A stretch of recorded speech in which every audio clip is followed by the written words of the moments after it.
And we're good.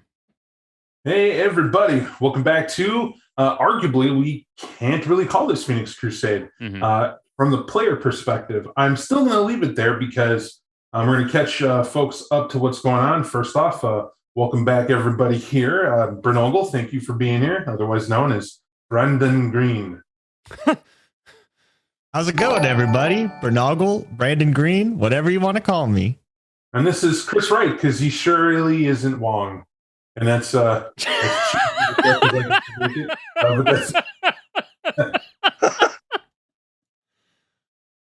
how's it going, Chris? It's going so good. I haven't. That's a new one. That's why I'm caught off guard. I have not heard that before. I am. Really? That was a right hook. No, I've heard variations. Okay. I've heard variations of it, but the way that Bob just approached it right now, I was not ready for. I was like, wait, what is he serious? I was like, oh shit, I just caught up with it. It's so good. How we doing today, Big Mike? We're good to go, man. Wait a minute.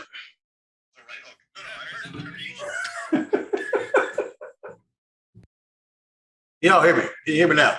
Hello? Yeah, there we go. Yes, we're good to go. Good to be back, I should say. All right.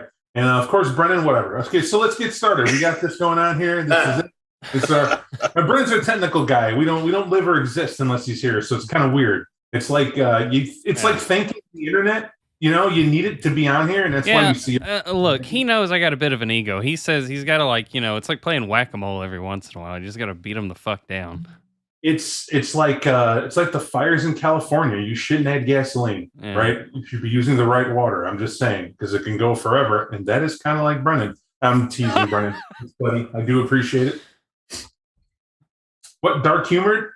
Close to the line, 2 shots across the bow already. We haven't got started. This episode is brought to you by a drink that isn't endorsing me, so I won't show you the label, but it is making me hyper, so I think that's there. Oh, is it Rain? I should say, oh no, okay. Rain I would promote no matter what. Yeah, right. I'm just out right now. We're in Sweden, and let me tell you right now, I don't know what law she had to break, but my wife had to go out, battle axe in hand, and come back with the goods. So, or maybe the cats were just hungry. So that's either way. I got an energy drink. They got food. We're good. All right. So quick killing time. Welcome back. We talked offline, but the story so far is where we're going to get people to, so we cannot kill prime time, as they say, as we got here. Basically, story so far, we had multiple people have to give up characters. By giving up, though, in a chronicle, is particularly when I'm storytelling, they're not forgotten. And this is not something they're pushed to the wayside. What it is the story makes it untenable from a player playing perspective to maintain a whole. And 2 of them fit that criteria. Everybody was going through Crites' so-called Revitalized Intellect Academy on behalf for Chicago. And for those who don't know, probably not the show for you. I want to say I'm teasing, but that's a Chicago by Night for V5. You need to read that to get caught up or watch previous episodes to follow along to get there. But this is not that spot to tell you everything and how it go. But Crites is a Brujah elder, Primogen, for the Brujah, and the Prince, Kevin Jackson, Venture has tasked him with having a school designing the Camarilla, particularly Chicago, to make it better, like the best Camarilla city, the jewel of it. In order to do that, people who mess up or follow the wayside or the malcontents have to go through this school. If they can prove they can respect the traditions and the history of the Camarilla, they pass the class. They're cut loose and they're permitted to be in the Camarilla. That's a real different form of acknowledgement than a typical city. But that's only for people who don't know the clout. They don't have the social standing or ability to go through the process. Well, for the people being played by Brennan, who plays a character named Ramsey, who's a gangrel, and for Mike, who plays a character by the name of Warren, who's a Brujah, they're Sabbat, or were, as the distinction was made. But the other players playing also had Sabbat characters. And we had the surrogate, as it was called, played by DJ, or Chris, and that character wasn't fit to remain because he was plotting and planning on trying to kill Crites. Now, and he was the priest, so was their Ductus, played by Bernogle, and his name is Tom, and he was Lasombra. So this Lasombra and this Malkavian anti-tribute or diehard Sabbat weren't changing it and thought they had a pact to take on this elder. And they were waiting for the head nod. They debated, talked, were trying to figure out when they were going to do it, but didn't want to force people because it seemed like they were at a critical moment internally where some people were figuring out what's going on.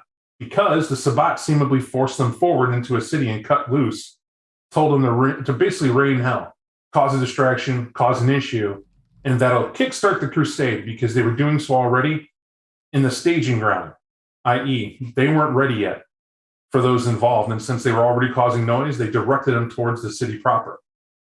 However, what ends up happening is the Surrogate and Tom realize the others are betraying the sect, and they want to kill him. They do. But we went offline. We decided to talk about that before rolling dice for it, because it's very easy for a player to decide, die with my boots on, let the dice fall where they may. But we have to talk about it because there were internal relationships that were reinforced by the Vinicula. And those are the blood ties that the ritual the Sabbat perform in pact keep them together. Tom couldn't break his strong tie he had to the rest of the pack, neither could the priest via the Surrogate. And they already had lost a member named Parker, which still had a lot of people out of sorts about it. They decided to go separate ways. The last meeting, the pack revealed that they weren't going to go with it and that they weren't betraying the Critias in this process. They were going to stick to the Camarilla. So Tom made a choice to back away with a promise that he would return, and they would not like that return. And he reunited with the Surrogate to plan accordingly. And then they faded from view. By that meaning, they already know they're being hunted. And their pack, no doubt, if they're willing to rat out the sect, they're going to rat them out. And they went into the weeds, as it said. They just hit the ground and disappeared as best they could. Now, they knew that meant going back to Ramsey and Warren knew that meant going back to Naperville, most likely. And then from there, who knows? Because they have to tell people and get it to know. They had no one, this is Ramsey and Warren, to rattle sabers to stop Tom and the Surrogate from leaving, but their own Viniculi to them prevented them from blowing the whistle and letting people know they split. So what you have here is a parting in the pack, and neither side, both sides had their hands tied. A steep penalty, to be sure, for Tom and the Surrogate for allowing it to happen. But is it death? Well, that would depend when they run to the Sabbat to answer for that. At the same time, that sort of leaves a dark fate, so to speak, for Ramsey and Warren to live with. And that's how this game's continuing. It's the story of Ramsey and Warren focused on the remains of that pack, telling this truth when we began this game. In V5, the Sabbat is not what it once was. The stellar organization that existed as a third sect isn't a third sect anymore. It's a fanatical cult. And it's that turn. And this pact was created during the chaos of that sudden turn.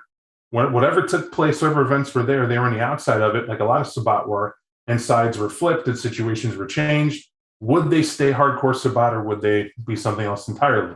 And so what we showcase and role-played through is an example of what could happen very naturally over that outcome. However, now we're taking place 3 months later. At this point, we're in the nice, lovely part of winter that Chicago's noted for. And it's November is where we're taking place up. And the cold is real, bitter as you like, with occasional snow and ice just to keep it interesting. But Warren's from here, and these are his stomping grounds. And Ramsey spent time in the city trying to figure out where to go and not, sort of in the outskirts, both avoiding politics as much as they can and being used. They've easily been tapped by Damien for any sort of rumor at all about the Sabbat to go and verify. And they're the canary in the mines. They're sent first to see if it's real. They don't answer. They know it's real. They respond accordingly.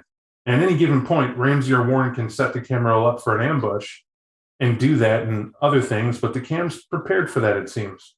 They have watchers. They have all this stuff in place that they've had to tolerate and deal with and mistrust.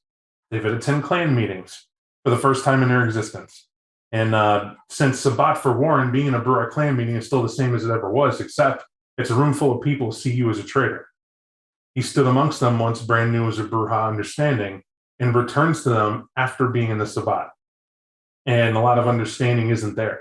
And most of the people that were Brujah were there before the city fell to Lupine attacks and the Sabbat attacks of the first Sabbat raid on Under a Blood Red Moon when he was a Brujah. Being back now, standing with Critias, seeing that Damien knows him, it's been a quiet vision of the typical Brujah bitch about this, Anarch yells about that, domain disputes occasionally, but mostly people keep him ignorant. They don't want to reveal what's really going on while Warren is present. However, in 3 months' time, folks are beginning to get used to the fact that it's not going to change. And so slowly, you kind of get Brujah, who you go from being that shithead they don't trust that's in the group, To the guy, they just may go and pay for odds and ends. Like, we're gonna have a clan meeting over at Stefano's home, and we know how Stefano is. Never has enough folding chairs. His ghouls are always out of whack. Go straighten them out. We'll make sure you got a place that's now sitting with the group instead of standing in the back. And yeah, cool, no problem. And he oversees it, cracks a few ghoul heads, gets it done, and moves in. This is how the sect operates. They give you shit duty. You do that duty. You keep doing it. You earn your trust back, which is the only way to do it. But you still have this think about you. Ramsey takes an opposite approach. Ramsey has nothing to do with goes on in politics whatsoever. He briefly speaks to Rosa Parks and has an idea with, and I said that. Why did I say Rosa Parks? Rosa Hernandez. I said that. I was like, he goes and speaks to Rosa Parks. Hernandez. All Hernandez. back of the bus and shit. Wow, sorry, it's Yeah. my note taking. I literally wrote in my notes Rosa Parks, which is why that's hysterical. Rosa Hernandez is what I meant to say. And to get the lay of the land about what's going on with Griffith Park. And why her is because de facto, it's weird. From your perspective as Ramsey, it doesn't seem the Gangrel have a council position, but do. Mm-hmm. Yaga step back, whether she answers the beckoning or not. Folks aren't really 100% on that. No one's telling you what's going on. It's just what you've seen. Rosa's been at the Azalesia outside, and you've seen her make odd preparations. She's always looking to the horizon. She's looking in the places where there are no lights, where there's no electricity, looking at animals and squirrels and whatever else she could find, trying to figure out some sort of info. You're thinking it's some sort of predatory instinct. You are a harmonist. You are observing her and wondering if maybe she's a harmonist, and that's what she's doing. She's more comfortable with animals. But you come to find out, there's a severe hatred she has for something. She's hunting something. Mm-hmm. And your telltale signs, you've watched her sprinkle silver-like dust over parts and patches of the ground where she thinks a dog has urinated or maybe a lupine, and she'll impart upon you. And as you said, as we discussed, you put two and two together. Mm-hmm. From her perspective, the lupines are people, but they could be forced to change. They erupt violently and attack, and they're subhuman as she sees it. It's about you have a little more insight, and you're kind of cold about it. Oh no, they're not human at all. They seem to be human, but they're not human at all. And anytime this about have encountered them, it's only been in one form, and it's not been during a full moon. But at the same time, you've caught them eating cheeseburgers, right? There's ambush tactics where you've seen it before from afar. You never were a part of the ambush, but as you said, Ramsey was a scout. He's done that from afar. Mm-hmm. He's reported enough to get the lay of the land and understand it, and the camera not prepared for what they're doing. Even though they've attacked here before, who's left behind, at least Rosa, maybe it was Inyaga who dealt with it, or there was some harder core Gangrel who were around, but it seems like she encountered him. She bears scars to note that. And she claims to have killed him, and maybe she has, maybe she hasn't. But her tactics now are detection. Gangrel have never been good at detecting anything. Mm-mm. Once given the scent, they track down and can eliminate. But absent that, finding them in the time of peace, so to speak, she's literally idle hands, and you can see that. And she's probably warring more with her beast than not, and she has no tie to help her out with her own humanity, which, for a harmonist, it almost feels, and dare you do it, that you could reach across and show her a way to make peace with that. Because she is, as a harmonist, she's suffering. Mm-hmm. You cannot reconcile her beast with their human side, because she still sees them as different. But if she could see, as you do, that when it's a time of peace, that means people get to live, people get to produce children and offspring. It's a time of growth. They're supposed to have a time of peace until you need to feed. And then someone dies and the cycle continues. Or doesn't die. It really depends on how hungry you are, but you hold no weight to it in that regard. And until then, you act like them. Keep them safe. Now, it's a long intro, but that's sort of the life that you guys are at so far. But to that end, we have an interesting character by the name of Slappy, played by Brenogle. And to that end, Slappy, tell us about your character and what he's been doing in Chicago.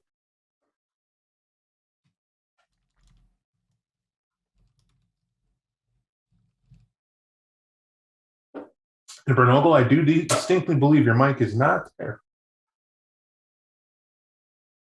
Man, that's my bad. Okay. Uploading a picture of Slappy. There you go. Slappy's Slappy's an interesting fellow. Been in Chicago, embraced in early '90s.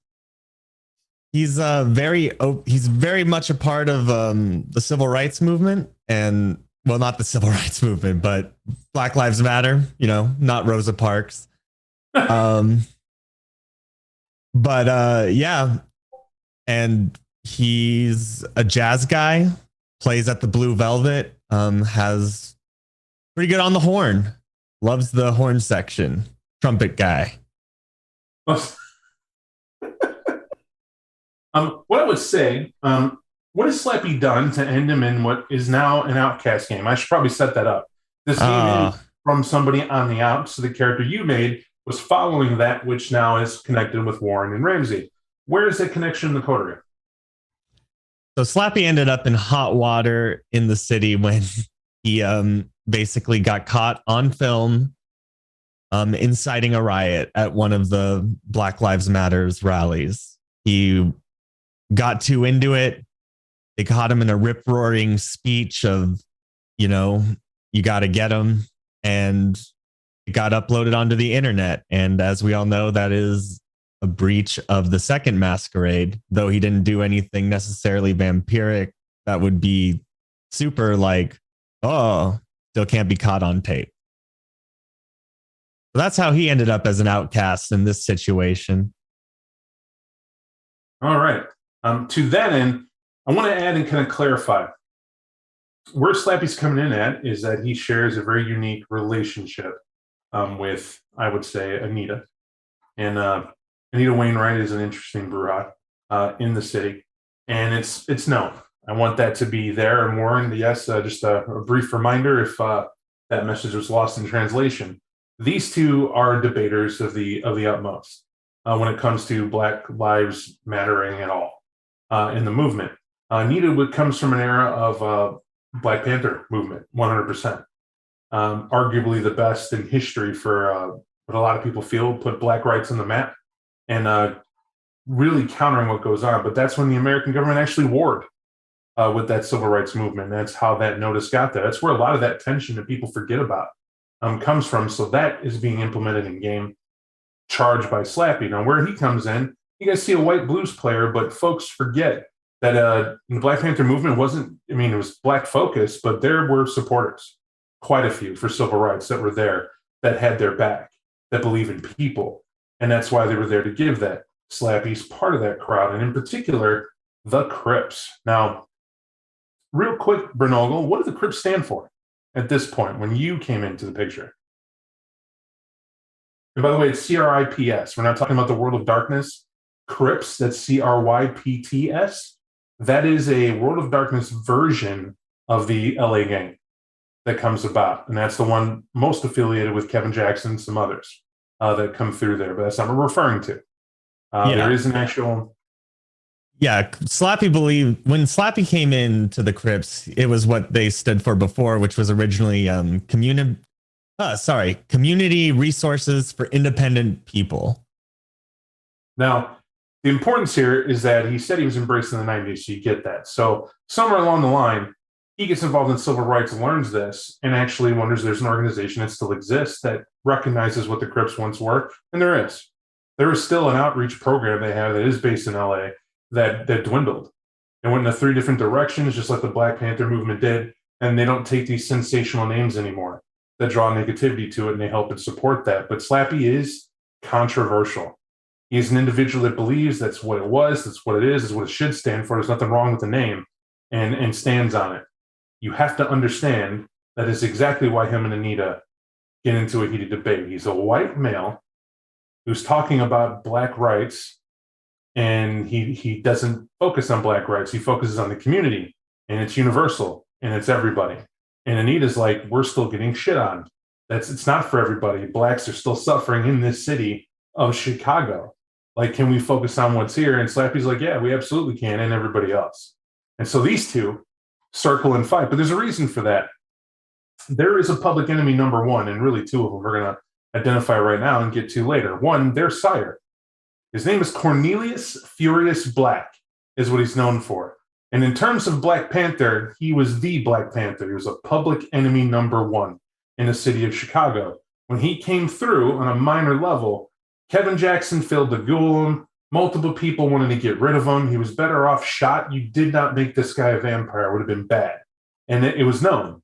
They more than had one or two Bruja. I mean, even Anarchs knew not to touch this guy because he's the type of person to walk into a domain or an area, and if people are getting shit on, he will wage a war to get payback. Black Panthers used to carry guns. It was armed protest. It wasn't to use the guns on anybody unless they had to because they were being attacked. And that's real. That's what ended them in trouble with the police. According to Cornelius, that's what empowers you. That's what makes people listen to you. No one listens better than when a gun's pointed in their face. And Cornelius believes that. It takes violence to make a change, and it takes that reaction to shake people out of their comfort to realize something must be done. Why I state this is because this is sort of the flavor of the game we've agreed to. It's counter culture. It's about the rights of people. It's not about this sect or that sect. It's about your lives as kindred living under the Camarilla banner. And you have to work for the Camarilla to earn these privileges. I want to keep that in mind. It's what everyone talked about. To that end, there's someone that's de facto been harnessed to figure out something to do with this energy from on high. Apparently, an assumption that comes from Sovereign, and that's the Seneschal of the Ventrue, he's extended a hand forward to someone, a real unlikely candidate, that whether he does good or does bad, it really doesn't matter. He's terrible at kindred politics and deal making, but he's really good with mortals. And so there's potential there. But rather than risk him in any further thing, or i.e. really risk Sovereign's name, he's extending a hand to this interesting person. DJ, if you would introduce your character. And by the way, his sole project is to make this team work to effect for the city. Right. And so the character that I will be playing is known as Sullivan Carter, who is a Ventrue, embraced in the late 90s as well. And as was mentioned, while Sovereign extends this invitation out to him, he's that type of guy who will make a deal at any given moment in time. He's like Gil the car salesman. Very good with humans. He definitely is what is known as a life coach and in consulting. He has a couple of fingers in real estate, if only because he kind of smooched it off of his prospects. But he wants to make himself a name within Kindred. But in order to do so, he works with whatever he's got. And in this case, it happened to be he's got this lot of a crew. How he's going to make them turn into a K-pop band, he's not exactly sure. And I just said that. But essentially, I got to make this project work. I got to make him successful. And he's determined to see that outcome come to fruition. All right. And to that backdrop, this game opens up at the Blue Velvet. Blue Velvet is a rather popular night, or was a rather one of the two most popular places you could go to in the state of Chicago as a vampire before the advent of Red Number 5 opening up, which has easily stolen the number one spot for things going on. But that kind of makes it viable for the Blue Velvet to have up-and-comers hang out there and exist as well. And many people still enjoy it. Blue Velvet's a place where you can get the right type of feeding if you can afford it. It's known for that. They've already had that establishment on tap for those in the know. And in the know are Camarilla members in good standing, which, ironically, at least two of you are. And the other half of it is, this is the place where apparently Slappy's well liked. Slappy, you've enjoyed feeding pretty much at a whim here. It's part and parcel of what you're paid to do. Slappy sets here for jazz music, which is every Wednesday night, which that's what this is. Gets to go up and do a set for about an hour or two, sits back down. His test is to not outplay anybody up there. That's something that Bernard got to hammer home. You come up in an era where, like your character was written, an aficionado for playing the trumpet. And to jazz, it's a cool spot to have, but it wasn't the only instrument he could play. It's just what he was really good with. And so some of the sets you'll get up there and maybe you'll do the saxophone because you can carry it and maybe they don't have a good sax player. It's bass occasionally you'll play. It just depends on what it is, but really the trumpet's your home. And when you do that set, that sets the house on fire. People show up to know that Slappy's doing trumpet. And that's just how it is. But who you get is a lot of old heads, as they say. That's people getting dressed up to the nines in their 50s. A lot of salt and pepper hair crowd that looks like they belong somewhere in I'll even use it. You know how they do that neo-futurist style of dress for Wakanda, right? Everybody's so high. They're just on another level. Right where you thought you knew what rich was, in they come, and they provide that style with money. that you never see nowhere else, that's who comes out to watch Slappy play, right? And to anybody in the know, it's because those known faces are exactly who exist from back in the day, who used to love jazz when probably didn't have a dime in their name. And they came up that way, and Blue Velvet's there for that. For that end, Slappy, you're probably the most popular kindred in the Blue Velvet that you're aware of that isn't a member of the hierarchy. And it's not to say they frequent here, it's just when they are here, naturally, kindred-wise, that's that. But mortal-wise, everyone's cool with you. Nobody comes up to you for an autograph. You're not bum rushed. It's just every night's perfect, right? You got your stage hands. Hey, Slappy, you gonna do your set? You gonna get up on stage today? He's like, nah, man, not trumpet today. I'm doing, all right, cool. You want your usual drink? I'll get a set. Nah, I'm feeling cherry wood. Let them know that. They know what I'm talking about. Okay. And they run out and he gets you your drink set up right where you like, right on your table. You play your set, you do your drink, you move on. But the coterie, for that matter, you get the privilege of sitting at the table and you have one goal, just one goal. Don't fuck it up, right? It should be real simple. There are a lot of people here enjoying jazz music, a lot of conversation, a lot of mortals in and out doing their thing. We know a club scene, but this isn't Miami, Florida, booty shaking up on stages, girls swinging, guys swinging, people rolling on Molly club. This isn't it. A jazz club is smooth. People come here because they know each other. You'll find people who got what they call game, if you've ever heard about it, where you got to know it to see it, and when you see it, would you recognize it? And that just depends on how good you are. People are smooth, and that's the element you're in. There's no smoking inside, but that doesn't mean the lighting changed. Jazz likes a little dark, a little easy listening type music to go with the flow, and that's what you have. You guys have a private booth. It's off in the back. You're in plain view of who walks in, which is perfect for that, and it's near where the stage is set up anyway. And you guys are kind of off and to the right. Perfect view. And sitting accordingly. You will notice that Rod isn't here. However, how's that unusual? Rod has had a hard time fitting in with the social aspect of the direction you guys went to.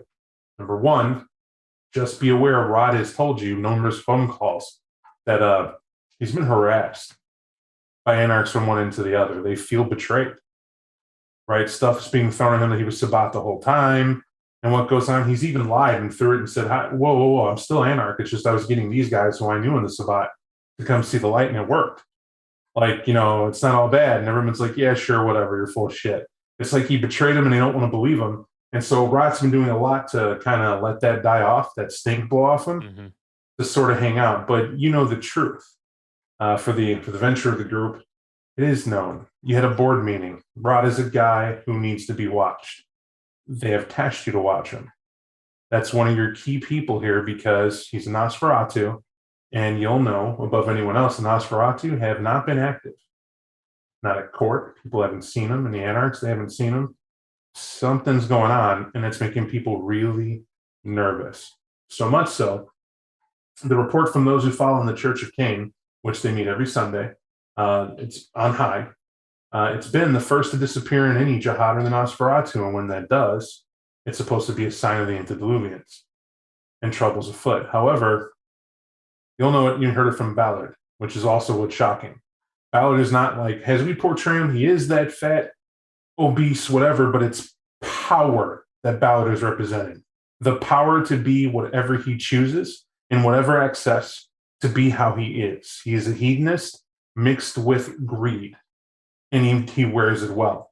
But this is the level of desperation that he shows when it comes to this, that this is a jihad that no one's orchestrated. You know for a fact that between him and Kevin Jackson and Sovereign, no one planned this. No one set this up. And that makes the clan nervous. They don't know where the Nosferatu are. They are your allies and are supposed to be. They would very much like to know what happened to them and see what's going on. And that's the rumor you can field and handle, and you're hoping Rock didn't vanish. And but right now, he's not here. A lot can be said with that. But to this end, it's at the end of Slappy's set. Beautiful play. Won't even worry about that, as we'll not make that the focus. You guys have enjoyed your favorite drink in the house. It's free, clear to go. I'm going to be generous this time. Your resonance is what we're going to focus on this time around. And I'll let you pick your resonance for now because it is the flavor type that your character prefers. I want to make this known. Vampires like to hunt what they prefer. You should have it right. I don't always drink the same beer, but when I do, right, I'm happiest when. That's the mentality, and that's what you have to look at it as. It's not to be casual because it does affect your mood. What you feed on the most tends to be who you are, and I would look to your feeding preference for that as well. Just make a note of it, note it on your sheet, turn it in, and just remember I will be rewarding and looking for that. And won't make you tell me what drink you have now. That might come later. Get creative, right?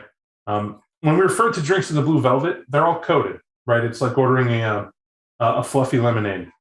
The hell is that? Well, it depends on the bar you're in, right? Of what's going to call that typically, or what they know to make. It's that effect. You guys order it, you sit, and you're real chill. Slappy, you approach, you're fine, you have a seat, no issues. But you guys are ready to jump in when you do.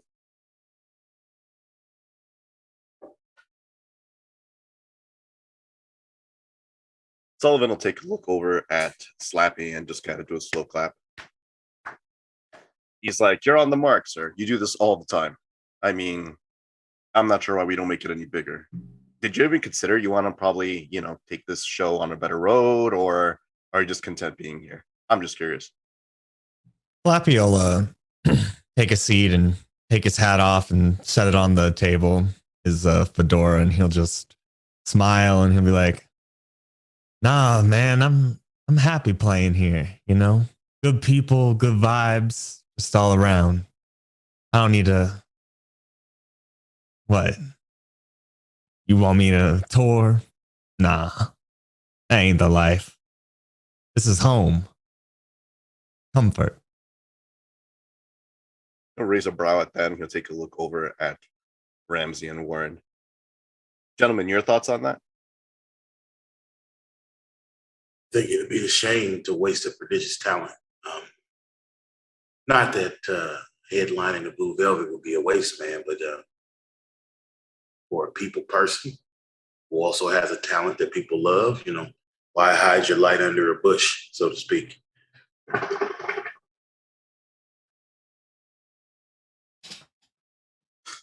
That makes it special, man. It's like a treasure. You put a light under a bush, you find that light under the bush, man, you excited as shit to find that light. If you just put the light out in the open, anybody can see it. Ain't nothing special about that. Yeah, but like, when are we going to get to, 50, 100 years from now when everything's gone? There's got to be the seminal Slappy recording from that night live at the Blue Velvet. You had to be there to understand how badass it was, and people listen to it over and over again and try to sponge off that atmosphere. Every great, legendary, but mysterious musician has one of those. I'm just saying. Slappy, do you play for other people, or do you play because why'd you start? Why'd I start playing? Felt the music. Same way anybody else does. You hear it. You feel those vibes going through you. And then no jazz set's ever the same. It's all improvised melodies and just the most raw passion you can feel. But once you start, you don't stop. I play for me. I play for the people. I play for anybody who's got a song in their heart, my man. Sounds like it doesn't matter if it's 10 or 100 or 1,000 people that see him then.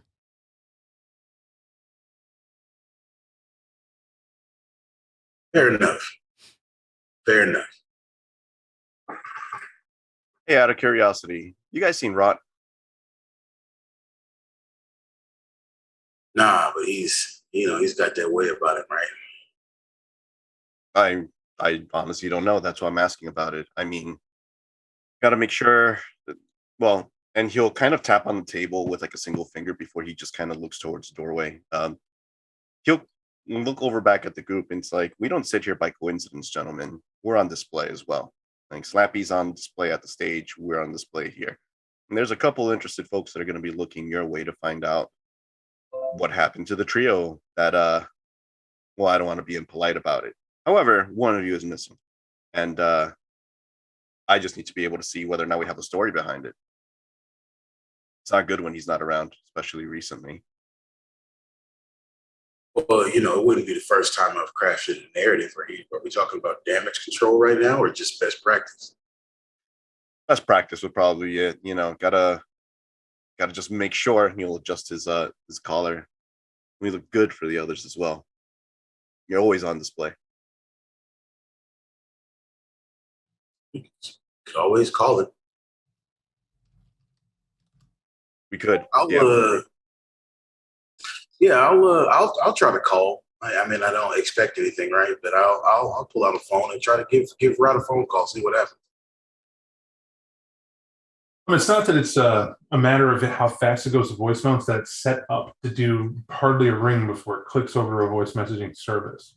There's a lot of voicemail services you can pay for where people monitor even your cell phone still. It's just the voicemail, and they filter it and do whatever. You kind of got that from Rock, that apparently the Notch had some type of setup he briefly mentioned. However, it makes sense. If he's underground a lot, probably isn't going to get a good connection anyway. And if it goes to that, it's probably something you give a message, say what's going on, he'll get back to you. Most likely it's the best method. I'll leave him a message. I'll type one up and send it to him. All right. As you're sitting there, Slappy, you'll get a napkin with it's folded, pretty classic for you. It'll be handed by the server. He'll put down some mock glass of ice like you like, and you typically just let this melt. Just justifies that someone at the table is drinking something. Honestly, it's a masquerade trick. Ironically, when people see a glass full that's untouched, if they see another one where it's ice melting, they assume someone a little too drunk ordered a drink, but get the alcohol hit and are letting it sit. And the melted glass of ice kind of helps with that illusion of what goes on. So it doesn't matter who would be drinking it, but that table has been well served. It's sort of the illusion it gets. You leave it there, and that's what it's for. But you have this napkin to not bypass it. You're not expecting anything untoward when you open it. Someone did kiss it, right? There's the bright red lipstick that's on there and what happens. And there's a number underneath. However, it says call soon. You don't know who the hell it could be from on the inside of this club, but that's what you receive. Slappy will smile and be like, haha, looks like Slappy's going to get a bite to eat. And he'll start pulling out his phone and like dialing the number. Phone rings about once, twice, and you'll hear, "This is Devin." Hey, you got Slappy. I got your message. Yeah, Slappy, that's cool. Listen, that means my girl got to you. I like that. That's quick of her. I just left your set a little while ago. It's tight. It's real tight. I was wondering if you were open to maybe playing other venues. That place is for tourists. Yeah, man, I'm open. I mean, Blue Velvet's my home, but if the vibe is right gig, I'm all about it. Now, your home should be where you got talent for. I'm just saying, like, you playing what, like a Wednesday night, you getting maybe 2,000 a set? Yeah, something like that. How about I double your pay? I'll even make sure you well fed. You ain't got to worry about that. But you play exclusively at the number 5. Oh, man, that's tempting, but where's the loyalty at? Man, fuck loyalty, this business. I just told you to double your pay and triple your worth, and you're telling me where's the loyalty? Shit, you don't own the Velvet. You just kind of roosting in it. I'm telling you to roost where it matters. Think about it. Call this number when you figure out your loyalties. I'll hang up. Slappy will just put his phone away and just be like, shake his head a little and be like, man, looks like I'm popular now. Speaking of going other places, it's funny you mentioned that, Warren. I just got an offer. Sullivan will throw his hands up because he only heard, obviously, Slappy's portion. He's like, a second ago, you were telling me you were comfortable being that light underneath a bush. And now you turn Jeez, what is it with you, Bruja? No offense. I'm just saying, it's all words. They're passionate, Sullivan. I don't know if you noticed that. I think passionate's another word for impressionable. You Listen, care to share, or and he'll kind of look over in Slappy's way, just kind of leaning back on his chair. Flappy will lean back and he'll be like, they want me to play at the number 5 exclusively. Wouldn't be able to play here no more, but the money's right. Double the money. For that phrase being uttered, do me a favor, and DJ, if you could, rate Carter's intelligence and politics. Intel politics. Yes. If you happen to have status, feel free to include that. I do have a status in Canada, so I will make a sound. Okay.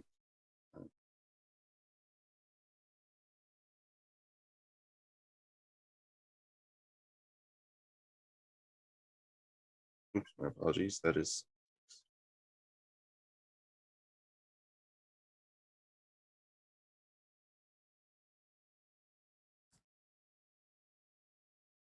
Oh, DJ. Look at the dice spot help room. Or better yet, My apologies. Where? I will be of assistance in this matter. Think. So for Mike and Bernoggle, I'll just go ahead and say this. If you search for dice spot help room, up at the top of that, there is our new V5 dice spot.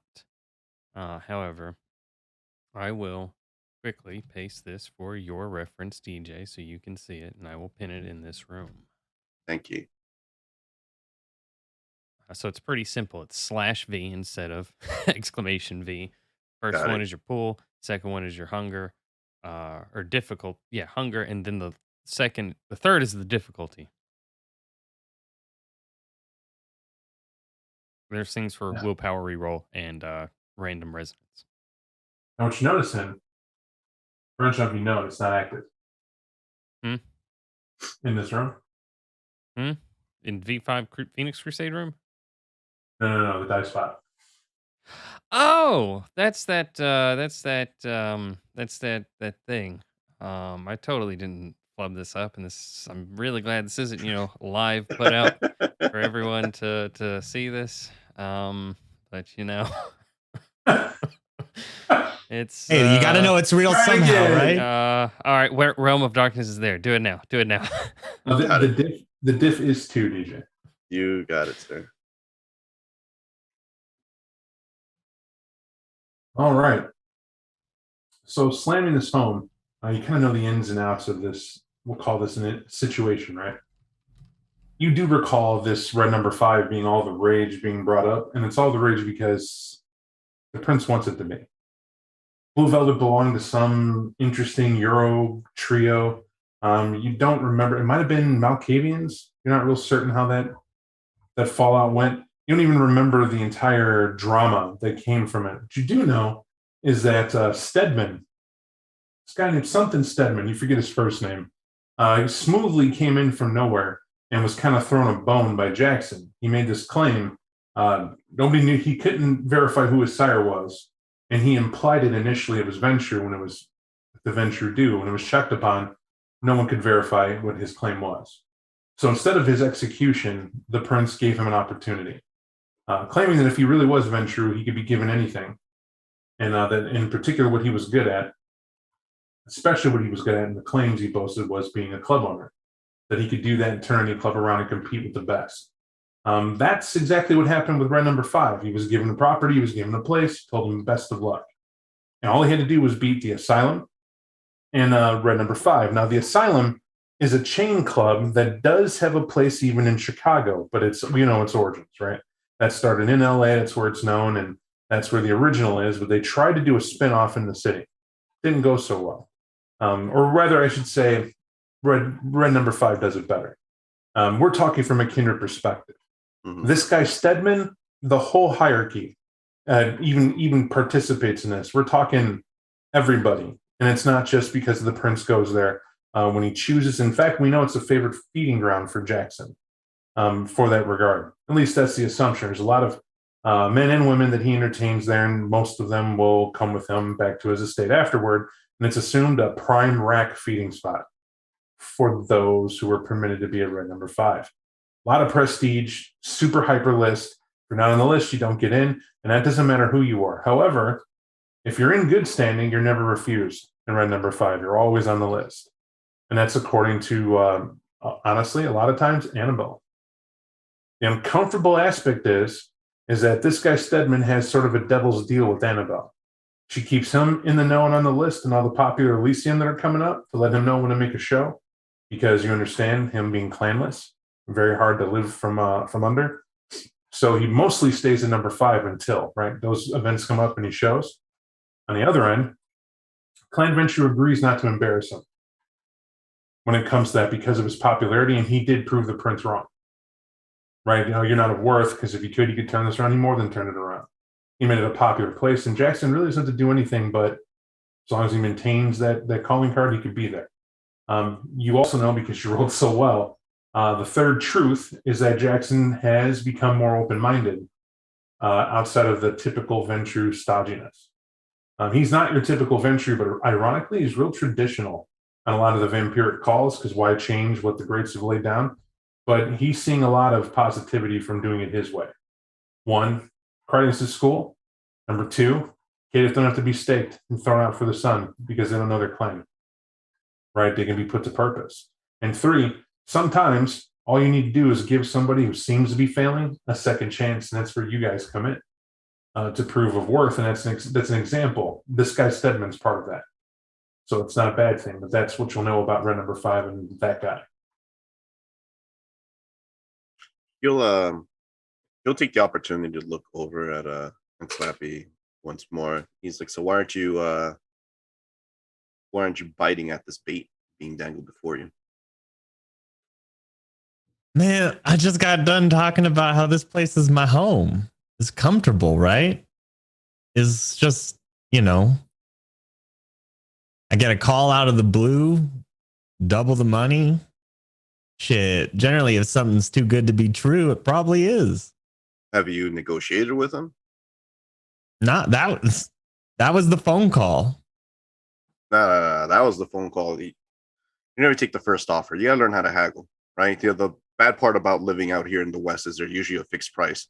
But out East, and trust me, I know from a couple of things, just because a vendor's out there and put something on display, you could always haggle it down. They'll be offended if you just pay outright the price that's in there. It means it's not even worth their effort. Their goods are just not that much. And you'd be offending that person. Besides, the Stedman person, he's got clout. That club is on the up and up.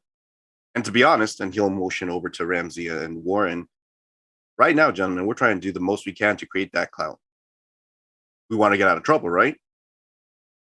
We do. Do you think we'll be welcome somewhere like that? Right. Well, we don't know until we try. We know what it's going to be like here, and he'll just kind of make like subtle eye motions to the other members that may be staring or not staring at them, but he'll give the impression that they are. Like, right now you're on display, and you're the equivalent of a Pomeranian. They're trying to find out whether you're going to shit yourselves, whether you're going to smile, sit, beg, do otherwise. Your level of uncomfort. That's why you got to play it smooth, cool. Slappy's got some attention here. But how much more attention do you think he'll get and become popular if he goes elsewhere? Even the threat of it is more than enough. You just gotta air it out, give him a whiff. I'm just saying, and for you, Slappy, this might be something to clear up that incident that you had most recently. Slappy will stare down at the table, he's like, nah, you right. You want to negotiate for me? I'm not saying I can't do it, but I am saying that folks want to go ahead and take a trip. I'd be more than willing to oblige you on that. Well, let's check out this joint first before I agree to anything. I don't want to be making agreements and then they got me performing in the back corner with you know what I mean? I want to check it out before I start making any promises, right? Of course. And he'll take a look over at Warren and Ramsey. Looking over Warren, he just goes like, and he'll take a look at Ramsey for a moment, and he's just like, he'll pause for a second, like something ain't right with that boy. You'll be cool amongst other people, right? Of course. Why wouldn't I be silly? Think nothing of it. I'm sorry. Or do you need me to bark like a Pomeranian? Would I fit in better if I did that? Whoa. I'm just throwing it out there. This guy, he'll look over at Warren. He's like, he's normally like this, or Yeah, it's great. You'll love it. You still got the suit from the other day, the thing when we first got here, Ramsey? Oh, red number 5 is a suit. Yeah. I got it. Yeah. Do the suit thing. Trust me. That's what's odd. Gentlemen, do you have any way of knowing about red number 5 maybe before even going there? I mean, it's one thing. We know Slappy hangs out at Blue Velvet. He's happy here. Jazz scene has made it here. It's not red number 5's new. It's hot. It's what's in the know. It's what the mortals call the trendiest place right now. That's the place to be the in-crowned at. Ramsey, I'm not even looking at you. Yeah, and Warren, it's a far cry throw and good luck in hell, considering. But if you have something to surprise me, please feel free to look and remind me. I'm operating under the assumption that we're going somewhere that doubles how much a guy is paid just to get a musician to be present exclusively, and therefore we should look nice. What I can give you is the insider's idea in Chicago of what that would be. If it's an in place, it is not a shirt and tie stodgy place. It would be somewhere that would have the numbers to reflect that, or the exclusivity. And that makes it really hard to understand where it falls in. Depends on what that club's known for. And what's odd is just hearing it the way it is, and you are an influencer in media, you know how this gets. It depends on what he's tapped into as being what's hot. You ever notice that? Like someone can be an influence in their niche group, but who cares who this person is? You ever do that? That happens to me all the time. People will be like, hey, Bob, don't you know so-and-so? They have over 10 million hits on YouTube. It's like, for what? Fart jokes? Who is that? and they'll stare at me. You need to see this clip. And then I'm like, oh, that's funny as hell. Yeah, well, that's why it's got 10 million hits now. Now you should know who they are. Whatever. Right? That's how it is. That is an influencer. They're not necessarily world famous, but in that niche, they're well known. And that's how it gets. They need to break into world famous, in other words. And that's the situation here in red number 5 must be an influencer joint. This guy Stedman, that's how it must be. But if it's from a kindred perspective as well, we don't know what to expect. Just know that. But that's why I'm asking. To that end, Slappy has a chance in hell, maybe. I would say. Looking for it. Go ahead. Well, no. I would just say I would like modify my inference to the group and say we should all look how Slappy looks. Uniformity. Put on our team jerseys. Slappy looks like he just did a jazz set. That's what Slappy looks like. Little sweat, little loose collar, hat tilted. I get it. All right. So I'm going to give a chance to Bernogo. Look at your sheet. What you're looking for here, contacts in the club scene. Things of that nature, if you took that. Influence in media, because that's what your character had interest in. Stuff like that. This is what you're needing to get kind of the inside scoop about the place before going. DJ, same process with you, but you kind of have a little inside track due to your lore sheet.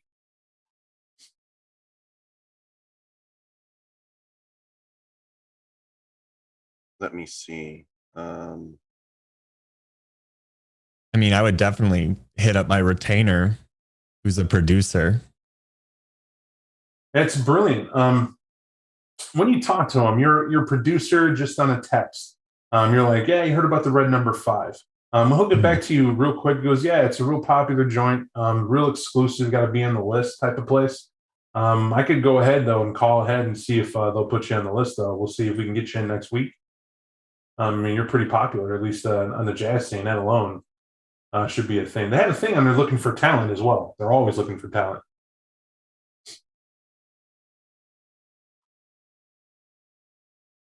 Yeah, I mean, but Slappy feels like he could probably just call this number back and probably get in tonight. No, I'm just helping you out. You said you're trying to get info on it. You asked him. That's what he knows. You don't know. You got to add shit from nothing. Right. Yeah, Slappy will just. Yeah, it seems like a pretty hot spot, boys. Well, hot in what way? I mean, what's the dress code like? Or should I? And he'll pull out his phone, and I guess he'll just like start taking a look at the website just clearly. It's like I've heard about it before. I've really never had time to go. Just business, obviously. That's the first thing. When you go to look for N5 on a website, not there. That to you, fucking impressive. Somebody's this popular by word of mouth solely, business old school, and this guy was able to turn it around. That's astounding. They don't need advertising online? Or is it that he found a different way to advertise? One that does, and when you think about it, respect that masquerade hardcore. Very hard for just anyone to walk up to this club. Right. He'll look impressed. He'll put his phone down. He's like smooth, not a trace. Seems like it's one of those roaming. What was it in the 90s rave things where they used to just pop up here and there and then it was what it was? This guy's got some clout. I'll give you that. Not anything real, but I'm just saying it's enough for it to start. Why don't you just give that guy a phone call back? Be like, hey, we're interested in kind of meeting, see if we could drop by. Yeah, Slappy's gonna pull out his phone and he'll nod and he'll be like, yeah. Beating around the bush. He'll reach out to Slappy and hold his hand before he types in. He's like, play it smooth. All right, remember, play it smooth. Man, Smooth is practically my middle name. He'll dial the number. Well, he won't dial, smartphones. He'll redial and call him back. Sure. And again, it'll go once or twice. And I hear an answer. He says, all right, we know who you are. You know who I am. You made your choice. I'd like to come and check out the place if you don't mind. I'll hang up. Man, wasn't that smooth, I guess. I'll help you out, Bernogle. I think Slappy would get it. Yeah. I really think he would. In terms of cool and smooth, you might do the same thing. See, if you wanted to fuck around and jive talk somebody, and for the white people watching, jive talk means you're just trying to sensationalize and extrapolate, beat around the bush to hopefully hammer home the smoothness to get you to say yes to whatever that topic is, right? Jive talk. That's what this is I feel it's a gentle way to bring up the situation. You know for a fact that this guy isn't about that. He said that on the phone. He told you double what you have. He told you what you would get. He told you to call back when you're ready to play ball after you thought about it. What you said was, let me come by and fluff your nuts a bit. Let me see what your club's about. And if I think it's good for me, then that's that. He don't need you, is what the reality is. You're somebody who looks like they could use a better place to get even better. And that's clearly what his angle is. And he offered you what he believed was fair to get you to handle the pain of that loyalty, right? Because that's something Slappy can break down and then to get you over there. But you're absolutely right. What's your loyalty mean to you? And that sounds Slappy. Does he owe Blue Velvet owner something? Is there some type of way? And, we know the honesty part of it. Yeah, you kind of set up here, right? Can you make a new home elsewhere? Is there something saying that you can't? Absolutely not. There's nothing nowhere that says you can't go there. But already, wherever this Stedman is, he doesn't play around. Slappy's just going to stare at everybody and be like, I dive in. And then he'll call the number again.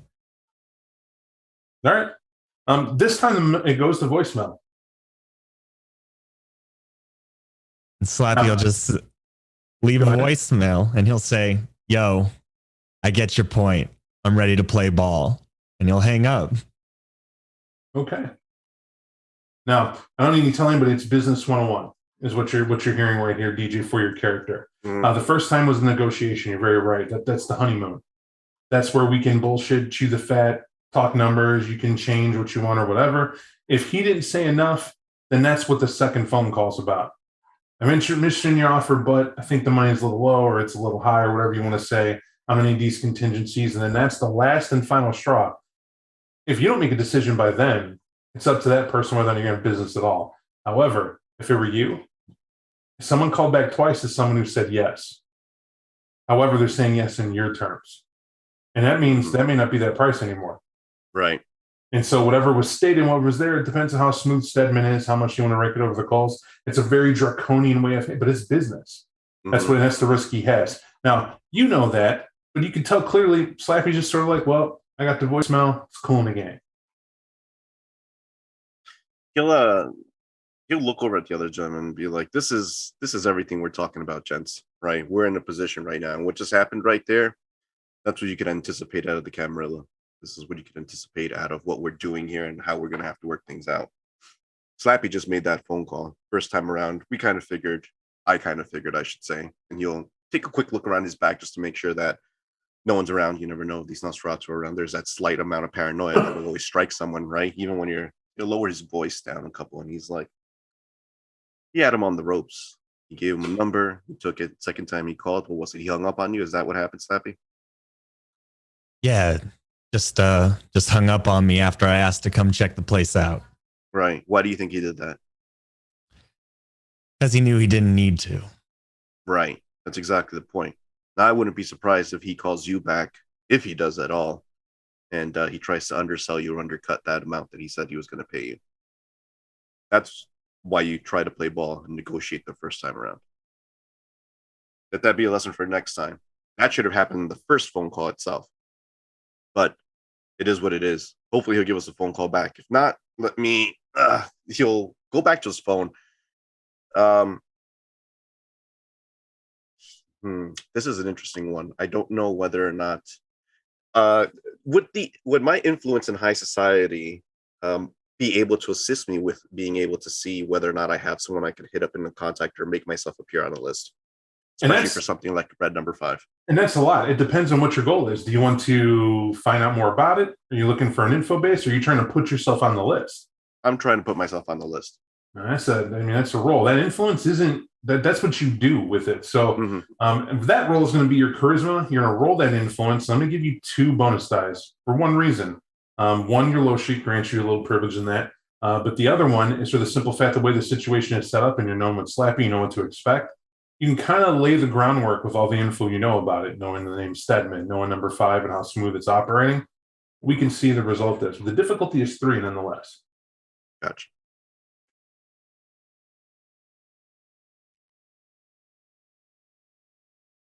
Boom. All right. What it is that you have to dig deep. When don't you, right? And he'll do a series of phone calls. It does not appear to be easy. He first contacts a guy who you know his name is Bayman. He works the door over at the former Chicago castle in Chicago. You forget what silly name it's turned into. I think it's Succubus Club or something like that. You're not really 100%. But that place used to be the inn, and they lost that title to Blue Velvet, who lost it to number 5, right, is now being the inn spot.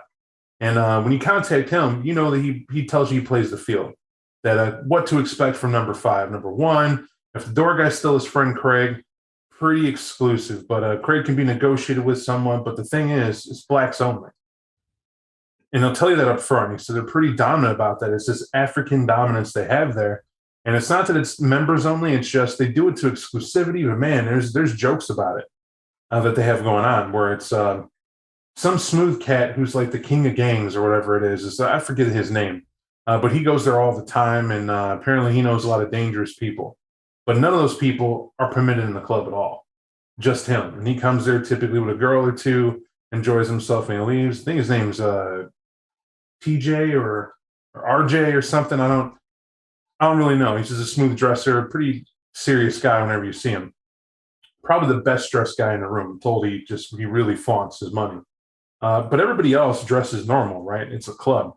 And they're casual, but it's latest style. And nobody is in that place it's a club. You got to be A-list, top physique, ready to dance your ass off, spend tons of money, act like everyone's going to be in there acting like they're rich, and they're going to throw money around like it's hot. That's what this club is about. It's for the youth to go and live like there's no tomorrow and burn the place down.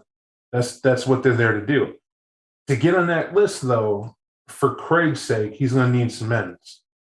That's just some money. You do that, he could throw you up there because Craig works the doors on Fridays. So that's that. The bouncers tend to have a deal like that, but it's easier if you got like a black person with you. And he'll tell you that point blank. This place is the type of joint where they got a weird list. He's heard all kinds of stories. He's never got hired on as a bouncer there, probably because his ass is talking right now, and he'll tell you that. But the fact is that Craig said flat out one night he couldn't let any white girl in a joint. Right? Who does that? That's not the crowd you want. These hot ass fly white girls that come showing up and don't know no better. The big bad wolf is in the club. Of course you want the deer to come trotting through the door. But then they'll order some people like it's different nights and different themes, and they got all this criteria: style of shirts, clothing, depressed people. Like they really get into it. You gotta be able to spot it. I don't spot shit. He'll drone on about this place, but some facts get noted in. This guy thinks it's racist. You'll quickly pick up it's not racist. What he told you is that there are some elite people that go to this club often, and they favor a particular group of people. One is he'll describe a guy who you pretty much are certain is Stedman. He called him the club owner. Guy's always dressed the sharpest. It's casual. He's never over the top like a good club owner wouldn't be, right? You want to dress to bring in the people, but he definitely looks the most smooth, right? He wears it well and showcases accordingly. Guy's like always there early, always has a following. And that's who the in crowd goes around. The TJ, KJ, whatever you now know, it's Kevin Jackson. It has to be. When he comes there, this guy Stedman is glued to him. And they sit around and talk shop all the time, laughing and having a good time. But then they got some straight up what he called Wakandans that come to the place. That's like the code word for the bouncers. And this is a guy by the name of Mama Walde that comes to this place. Is smooth. The dude wears a top hat, wears it well. Like he's going to a wedding with a freaking top hat and a cane. But like not just any cane, like an African cane. And that's how he says it. It has the weird little totemic sigils and shit that are carved all the way to the top and representing fertility and God knows what else. And he thinks he might be in a voodoo or something. It's a deep voice, like the whole nine. Like it's almost a caricature. But this guy shows up and does it well. And he's the only guy he's met that could wear a pink bolo and still be considered good for fashion to come into the club. I mean, he's there to party. And then jokingly, someone he calls Pam Guri, he doesn't know her name, gets to come to the club because she has one of the biggest fros he's seen, and she wears the tightest pants he could ever imagine leather fitting on, and she has the hottest physique that walks in the door. And she just, when she shows up, there's no question if she's on the list. And she just boom in. But people call her Phoenix. They're pretty certain she works in the club. And that's just how it goes. And that's what he tells you to be prepared for and what goes on. But the price said normally he wouldn't do anything less than $4,000. He would half it. $500 for him, you get $500 Craig, and that's it. He said, but for you, it's a friend. He'll do it for $5. But that cuts the line. That's all the bullshit. And he goes, let you know how exclusive it is. Nobody, it doesn't matter who you are, gets in unless you're on this list. Period. And that's how it is. He's heard all sorts of celebrities be turned down who showed up on the wrong night because it ain't that night. He's also seen they let straight up, a crackhead in one night, clean him up in the back and whatever, and let him out on the floor weirdly. And then, that's that. They'll let a ratio of like three gays only come in, of girls, right? Lesbians come in, do their thing. And then it's like, trannies do their thing. And then it's like a weird and odd ratio. But from what he understands, it's more than to parade the exclusivity around. They want everybody from every niche group, but only the elite from every niche group that gets to come in to do it, or seems to be that. So that's the whole problem. And to your buddy, he also thinks it's some sort of cult that's doing it. It seems very weird that they have these people come in and out, because there are folks who are the people in line you're going to see when you go there, and he'll warn you for this. They fiend to get in. They're there every freaking night. They get out of work, they walk in. These are good-looking people. These are affluent people. And they stand in line around the block hoping that tonight's their night to get in. There's no online. There's no way to know. You just got to show. If you can, you go in, or a hookup to get you in the door. He'll they go like it's a pretty sweet deal there. How about this? I know that it's pricing he gave me. I got 3 others who gotta come with me. We're having a very special night, so to speak. I want to impress him. You know what I'm saying? But I'll go ahead and I'll wire you that money. I'll send you. Just send me the details again. You got my number. I'll have that sent over very shortly. How fast will I know that I'm going to be on the list? So what he does is that it's influence you used. You do get put on the list. You do. That's what he sends you back. It's a name Craig's willing to let one in for the price it is. He gets paid very well to be a door guy at. Your buddy would kill to be there. But Bayman is what he is. So if you can work it, you at least got your foot in the door because you're on the list. Mhm. Whoever else they let in, it's going to be up to the bouncers there at the time. Got it. All right, thank you. I appreciate it. And he'll hang up. All right. He'll take a look back at the group and he's like, gentlemen, I've been able to get myself on the list. And he'll smile very brightly. However, we'll figure out how to get the rest of you in there. He'll take a look over at Warren. He's like, what are your thoughts on the red velvet? I'm sorry, the blue velvet. Seems like a perfectly nice place. Sounds like it doesn't hold a candle to red number 5. I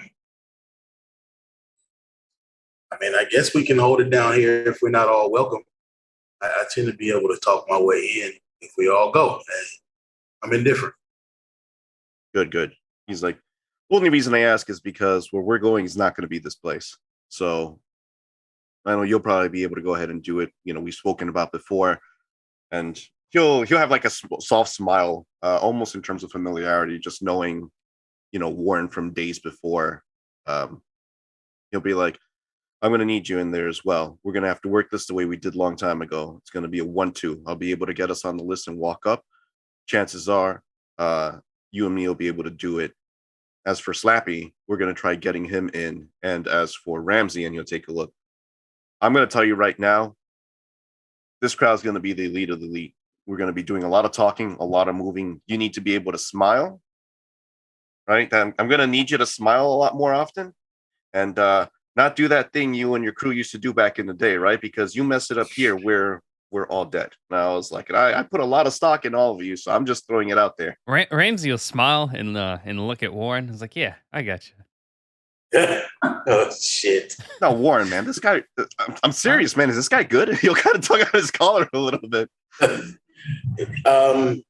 You'll see Warren like give you that moment of delay. He kind of cut his eyes to Ramsey. You've eaten, right? Yeah. That's why we come here. We'll be fine. We'll be fine. We'll be great. Oh, shit. All right, gents. I guess let's go and see if we get our foot through the door. And he'll stand up and he'll pay his tab. He'll look to the other gentleman to assemble, and he'll start heading out. This is precisely what happens. You guys get in your vehicles and you head on over. But the thing about this place, knowing where to go, and actually we didn't discuss it, but you would have gotten the digits of where to go now that you're in the quote unquote no. You realize that it's near Harpo Studios, which is awkward, right? This is technically over in the loop of Chicago where a lot of turns, it's kind of quiet that night. A lot of former warehouses converted into businesses or studios are out there, which make this pretty interesting. But from the highway, you can see that there's a building off to the side that there's a sign just glowing down the thing. It says red number 5. Looks kind of elegant, but it's also just like a solid brick building. You know what I mean? Like it's real dark all around there except for that. And then you park, you guess, down the road, except the lights it does have are from other cars. There are cars that are waiting in this weird strip line, like folks looking to get in. There's like a conga line of vehicles instead of standing outside that they go up one side of the street, bank around, and come back down. And the bouncer, you can see him as you guys pull up to go by to get in queue because they show you the ropes where to go. And there's 2 queues, just to point this out. One is standard, i.e. you're not on the list. It literally is, A-listers is what they have. And you go to the right. That is a shorter line and goes up to the door, but there's still a line. For those who don't, and you're not on the list, go in accordingly. The people on the A-line list, when you turn and go in there, it's about a half a block. You guys pull in behind a car that's a Lamborghini. None of you are car aficionados, but this ivory white Lamborghini low to the ground, you don't know who the hell this is, but this car is expensive. You ever sat behind a car that looks like they just got done taking it off of the factory lot? Mm-hmm. It's like, put it together and here it is. That's what this looks like. It's that smooth. It has these weird underpacks, this colored blue kind of hewing out from under it. And the driver knows it, right? He doesn't have to rev his engine. Whoever owns this has an idea of what prestige is. And they're just chilling in the thing, didn't mind their business. However, you'll see that the door keeps opening up as the girl inside wants everyone to know she's in there, probably a little lit. And when that door opens up and she starts it, you see him, you'll hear this guy, hey, close the door, like shout over there and he'll grab it, stop it. You have to slam it down a couple times as you're waiting. And this seems to be a theme, right? It's like people are pre-gamed. It's about club time. You know how it is. Your set ended at about 10:30, 11. Remember the crowd for jazz, right? It's not unusual. And this isn't Saturday night, right? However, that also hammers it home. It's not Saturday night you're here. And being it's about a midnight timestamp, it's like everyone's rolling in to see what red number 5 is going on. Now, the cars in the other lane, typical. None of them are out in their beaters. Like nobody paid their $5. No one carpooled and decided to come to this club is what we're getting at. Except us. But you guys are here. And as you slowly go through the line and it gets up to you, these bouncers are corn-fed. And what I mean by that, someone genetically handled the muscle that's packed onto the first bouncer that comes up. Solid bald head, has these reflective black glasses on, but he has a tablet of an unknown price, and he's looking at it, and he's looking in the window. And he'll do the signal for you to roll down your window, DJ, since you're driving. He'll roll down his window. Hey, how's it going? You have a name? Sullivan Carter. You'll see him, like, you could tell, right? Just reading this guy, he was just going to point automatically, like, get out of here. You know, you're on the list, right? And he'll pause a second, look at that, and he goes, well, I'm Craig. I'm sorry, Bob, could you repeat that? He said, I'm Craig. Craig. It's a pleasure to meet you.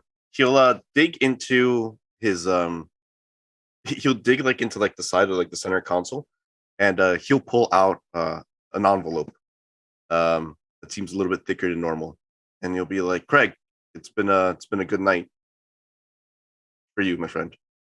He'll take the envelope. He goes, good looking out. He'll grab it. You'll see him put it in the front of his pants, right? Smooths it in, takes his shirt and kind of lays it over. And he'll be like, who you got with you? I got my friend over here, and he'll kind of like lean back to kind of give Slappy's face. He's like, go on, Slappy, smile. That's Slappy. That's the talent right there. And He'll look like Slappy, Blue Velvet Slappy. Not PM. Yeah, I'll but be he like, talked. what was that? Sorry. This one Craig says is, yeah, but he talked. Yeah, Slappy will like nod his head and he'll be like, yep, name's Slappy, usually over at the Blue Velvet. Yeah, all right. Yeah, you and him are good. But you're going to have your driver, so point at Ramsey and his buddy kind of pull around and wait for y'all until you're done. Like, I was wondering, Craig. I was like, I need these two gentlemen with me. Nah. And he'll go back to standing. He'll say it's smooth as that. Like, there ain't no way. Like, he looks at them too, he's like, nah. He's like, I've got 2 more envelopes. If I could just get them in there, I need them for protection. You have to understand, Slappy is a very, very important person to me. I No, can't lose you my have to talent. understand that you have no idea what you're talking about when it comes to this place. I don't answer to you. I answer to the man who owns the place, who pays my checks. What you did was guarantee my steak for the week. That's what you did, and I appreciate you. Which means you get in right now with your friend Slappy, and Slappy's known, which is why I'm saying it's good. Otherwise, it'd just be you. As for the other two, shit, they can go wait in the queue in the other car, come around again, see a couple hours. Maybe they get in, maybe they don't. But right now, from what I'm looking at, what they want is more honey. They ain't sweet by a damn sight. He'll take a look back over at Warren. You'll give him the opportunity.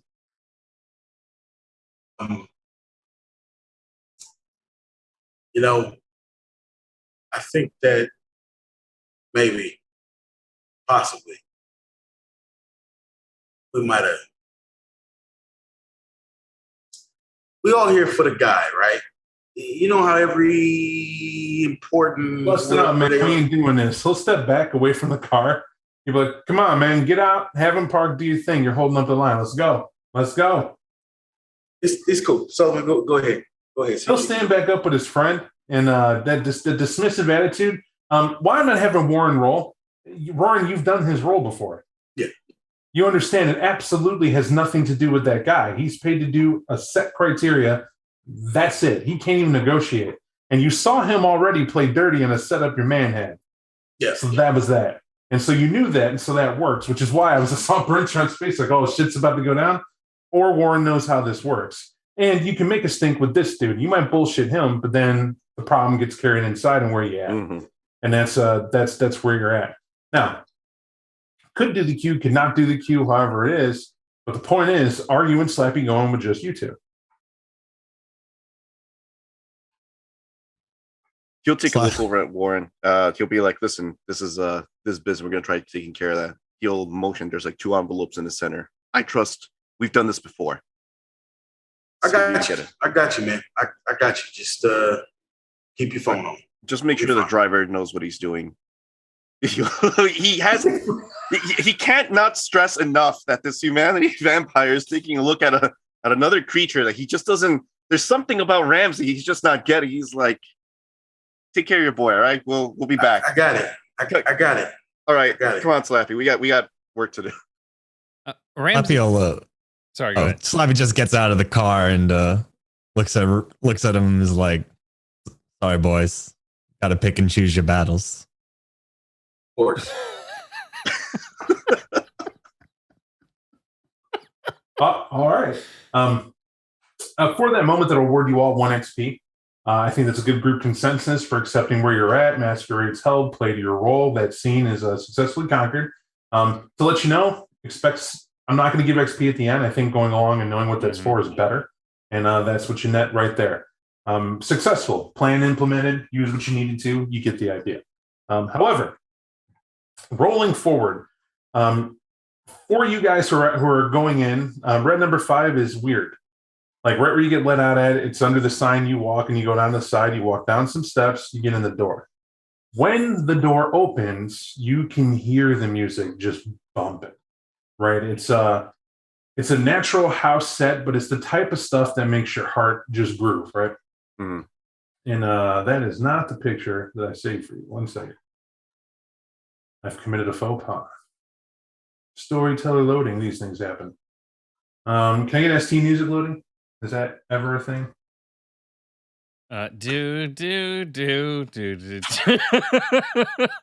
the best I got. We got an ST and he's loading up a picture so that we can all see what's happening today. You should have been a country music singer. I've always when loved to hold that Gangrel template. So what we're doing is I'm giving you a picture of a club that is popular for real, obviously. But this is going to serve the type of atmosphere that you're walking into. Mm-hmm. This is packed, but it's dark enough to where people can have a would-be conversation. You could smell the sweat of someone in front of you mingled with that type of body spray or cologne or perfume they have. And really, the best smells come from those who you can't smell a fake artificial scent on. I got to describe this to you. You guys are hunters. Opening this door and coming in here, those pheromones or hormones, period, tell you residents. It tells you what's alive here, what's radiating here. And it's hard for you to focus for a moment because as that beat's going and you hear that club, boom, boom, boom, boom, and you're out there walking, you have this swaying sensation of getting lost in the music because it's almost like you're trapped in your own thoughts. Like it's impossible for you to talk and it's impossible for someone else to interrupt you. And what you see are vulnerable people here and there all over the place, right? You see the group of girls that are dancing and not a care in the world, and the guys do the corralling around, and everybody's out on the dance floor, elbow to elbow. But you always see those friends or two who go to be the wallflowers. They're standing off on the side. They are all alone in a darkened club sitting aside. Oh, the right word, the right look. Oh, they'll go with you. And that's like all your beast can focus on, and that would be nice. And you got to snap it back. Like a bad habit, right? Like, I don't need that last cookie, but oh, it'd be so tasty. And you're smacking your hand as you walk in and get that effect. But easily, you get what all the hype is about. This place got dancers up in the corner doing their thing. That DJ, you're not even into DJs, and it looks like some popular guy. He's got like glitter dust all through the top of his hair. He's got half a sweat working, and all these knobs and tables and turning things and listening on the headset. There's 3 bouncers who are up by him to stop people from running up to the DJ to tell him what he wants as this guy's having fun. The house is responding to him. It's like this place has a pulse, and it's a good one. and it's a Wednesday. It's like Love this going up isn't on a even Wednesday. yeah, for real. But there is a nice sign that says red number 5. That you'll notice is right behind the bar. It's simply that. It's nice red lettering, not super fancy, kind of elegant that way. And there's an arrow that's pointing up. You'll notice that there's a stairway to the right of the, or to the left of the bar, and there's a velvet rope that's there with a different bouncer.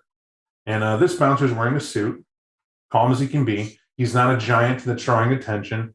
Seems to be a small American Asian fellow who's just minding his business. Hands behind his back, looks real serious, kind of fit guy. And you immediately get it being up here. This is the club, right? That maybe mortals know. That's a different atmosphere up there. And you're on the list to get in here, but is that VIP? Is that where you're supposed to go? Is that the real Velvet number 5? You're not real certain, but a lot of questions to consider as you're in here and have a chance to mingle, and we'll get to that. What we're going to do is transition outside. You guys are waiting in line to Ramsey. You got to change the car to do it. They'll take the car behind you. And if you thought you had kind of a cold shoulder, you get to witness as immediately this guy will, some Ferrari, he'll hop out immediately and he'll be like, you guys got a valet? And you'll see the bouncer. Yeah, you get in. You ain't in. Huh. But I'm on the list, man. My name's so-and-so. And he's like, Craig will look at him like unimpressed, like get in the car or I will put you in the car. And the guy will be like, Jesus Christ, why can't I get in? And he'll walk over. He'll look in. He'll look at her. She can go in. How come she can go in and I can't? And he goes, because she hot and you ain't. And he'll have this look at his face like, are you fucking kidding me? Yeah, well, it's my fee and she'll get out. I'll see you later, baby. And she'll get out and go walking over to him. And then the bouncer will be like, right this way, ma'am. We'll help her out upstairs. She goes, how much is it? Tonight's free nights, ladies' night. For who? For you. Go on in. And I'll hold her hand gently and let her go by. No big deal. And this dude is livid. Like only a man with money and wealth could feel like, oh, this is my night. Nope. Get in your Ferrari and get the hell out of here and come back to pick her up, maybe, is what he gets as you guys kind of leave to get in queue. It seems to be a thing, right? But if you could be a fly on a wall, you anticipate that there's a specific look they're going for at any given time. That's exactly what I was thinking. There's, yeah. They cultivate it. Must be nightly done. Mm-hmm. But this also is what keeps it popular. No one knows a standard, right? You can't sit at home and say tonight's not your night because you don't know if it is. Mm-hmm. And the only way to find out, you got to be there. And so that being the case, you wait and mind your P's and Q's. However, for Warren, you will get an odd message that gets sent to you and says simply, Warren, you may remember me. I was in your class. We attended UIC together on that terrible night. I'm scared. The name to it that she puts in there, though, is calls herself Celia. Celia Rivera. For this, if you give me your intelligence, I'll allow your lore sheet for the good old Brujah connection. I don't know why I can remember the name of it, but that lore sheet rating, which for you was 3. Difficulty is going to be 2. To see if you can recall who that might have been. But intelligence plus the lore sheet. Got it. Let me see if I can get this script correct. All right. We have Splash B, number of dice, and it is Number of dice, hunger, and difficulty. difficulty is difficulties 2. Rockin', man. You do recall a Hernandez, but it wasn't a Celia, right? The Hernandez you remember was kind of small, a bit of a mousy person. She was very intelligent, but you kind of had to pull her off the bench to participate a lot. She had a rude name. What was it? Ericella, was it? It was Eric Kelly. It was Eric Kelly. It was an odd pronunciation, but you think it was Colombian, maybe? Something South American, possibly? yeah. Okay. I'll just send the message back. I'll say, yes, I remember you. It's been a while. Scared of what? What she'll put to you is kind of, it's more than a little disturbing, right? What she tells you is, let's just say that I have to have the lights on. Please help. What? Okay. Are you safe? Is there something going on in your life? What you get is an address. What you get is an address, and it's you don't 100% know the place, but you know it's in Harlem. That's what you look up on your phone real quick, as smartphones are wont to do. And naturally, it wants to automatically map to this location off of your text messages. But from you looking at it, there's a taco place near there. There's a 7-Eleven convenience store that's near there. And it's not far from a high school if you want to meet on an empty ground. But your public option is that 7-Eleven. That may be an all-night burrito joint, tends to be the theme that you can get to over in Harlem. It's up to you if you want to meet her at all. But that's oddly, that's the address she sent you.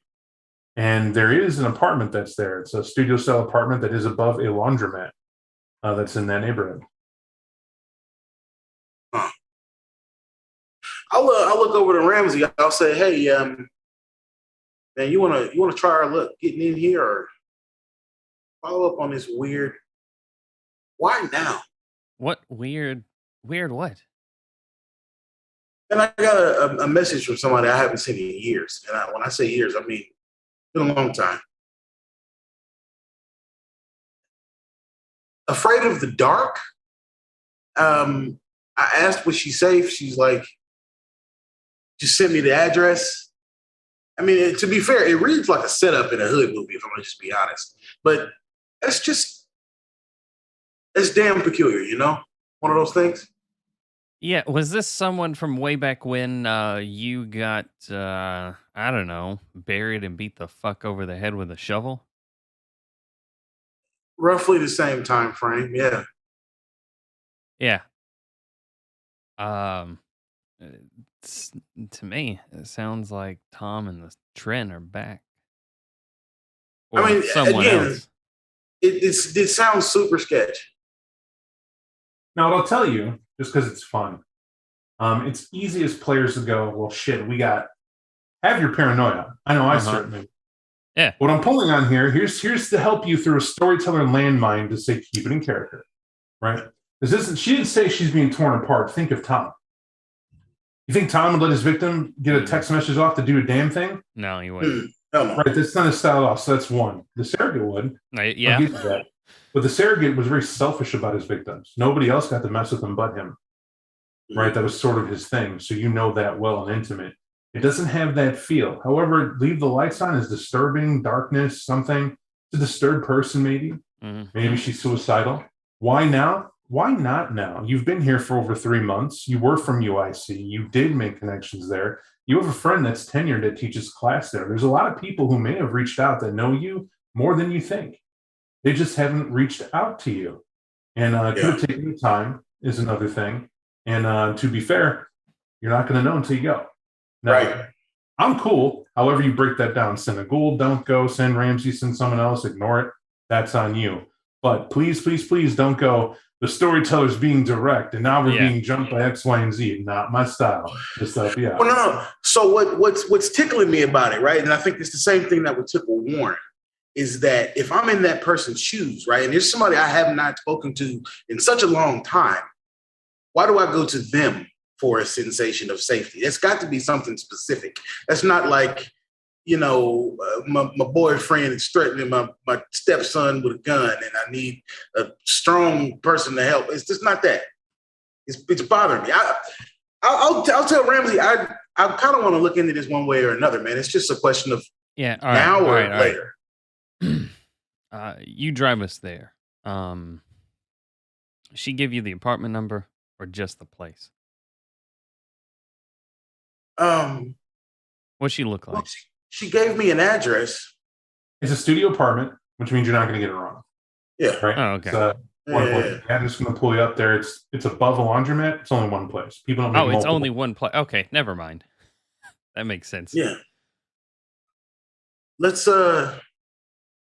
let's not be like wild charging in cavalry, but a drive-by at least seems merited. Yeah. Yeah. Let's go. And like Warren will go get go into the center console and get Sullivan's money and actually hide it somewhere in the car. Because we may both be out of the car. Yeah, And I know Ramsey how will people get pocket down. it. Is what Ramsey will do. Ramsey, you mother, damn it! We got to keep it safe. It's going to us anyway. We don't know. You just leave it alone and head that way. Hey, a fool and his money, right? Soon parted, as they say. For the lack of anything else, we're gonna transition back as you guys sit over there. What are we gonna do? You got in the door, you're in the club, you see the pulse, you know what's going on, you know the hint that upstairs might be the real party. What do we want to do here? Sully's gonna look over at Slappy and he'll kind of yell at him. This is poppin'. This is exactly what we were trying to get into. How could you refuse any of this? Slappy's just like looking around like, ugh. Like, it's a lot. It's a lot. He'll grab like Slappy's face and he's like, we could make it big here. I need you to stay on the ball, okay? I need you to stay on the ball. Slappy will just like, he just rolls his eyes and he's like trying, like, you know, he's like fine. He's like, on the ball. All right. And he'll walk towards the velvet rope towards the bouncer there. He'll he'll clear his throat and he'll stand. He's like, good evening. Bouncer will look at you and I'll be like, yeah, good evening. What can I help you guys with? I believe I'm on the list. My apologies. Sullivan Carter. Sullivan Carter, you're on the list for welcome to the club. You're in here. This is a different list. Right. I believe we might have an appointment with Mr. Stedman. This is my associate, Slappy. I don't mean to be disrespectful. I'll explain further. If you have an appointment for Mr. Stedman, we wouldn't be talking whether or not you go up there. I would just get out of your way. So if you have an appointment with Stedman, I'd call and double check. But otherwise, you're not getting up this rope through me. As clear as I can make it. It's not being a hard ass. We're all paid for different reasons. That's for a different group entirely. Definitely people in the know. I believe we would be in the know. He'll look at you like someone like I believe would be in the know, and he just stares at you. Is there? I'm trying to find out. Is there an etiquette role or something that I could use to give him the? Because Sullivan's idea right now is thinking like he has to probably prove that he might be kindred without being kindred. It's an interesting thing, right? Would you feel? I mean, you do obviously that there might be a proving ground, but you weren't told you had to do that. Right. A lot, don't you think? That's one. The other thing is you do what you want to do. If you're telling me, is there a role to figure out how to go in, how to match this culture? That is indeed etiquette, and we could roll that out. That's going to be your perception etiquette as you're trying to figure out the proper way to approach this and go about it. Difficulty, though, is 3 due to what happened here, but I'm going to give you 2 bonus dice because of your influence to be here. And kind of the things DJ may not be getting that your character would. That's why I'm giving you 2 bonus dice. Would my specialty in terms of saving face come into play here? Yes, absolutely. Absolutely will. Got it. Difficulty 2.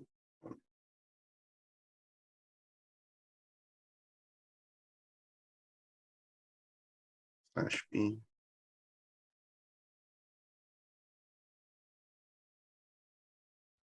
Oh no. For purposes of the story, I'm gonna let it rock. I adore that you did. What happens is, it's Slappy, it's on you. I'm just going to say what happens. You're sitting there talking and you look at the guy. You're like, look, it cost me to get in here. And you'll hear him go on this tirade. And he goes, I'm being cool. We did it smooth. We came in a car.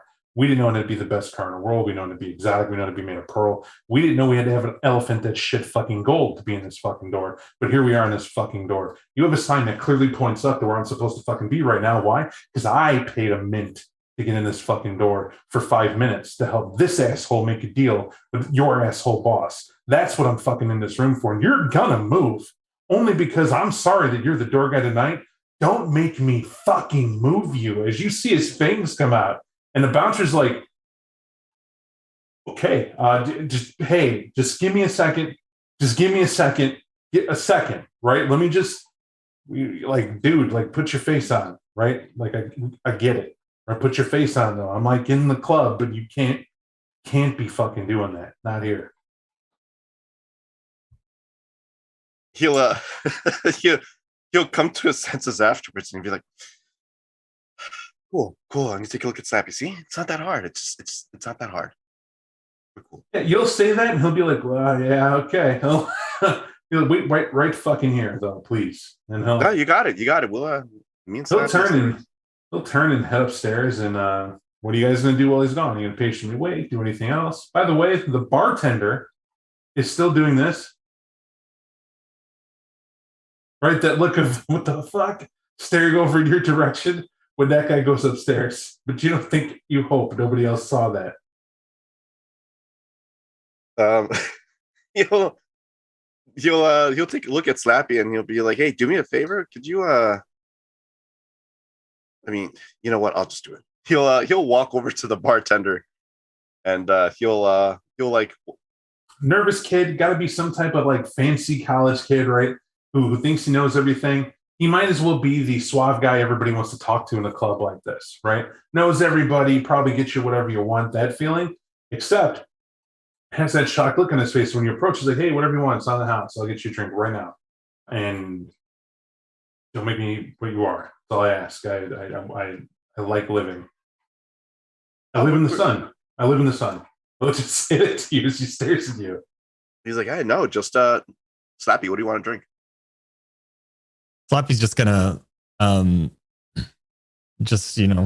ask for whatever the house gin is on the rocks. Like,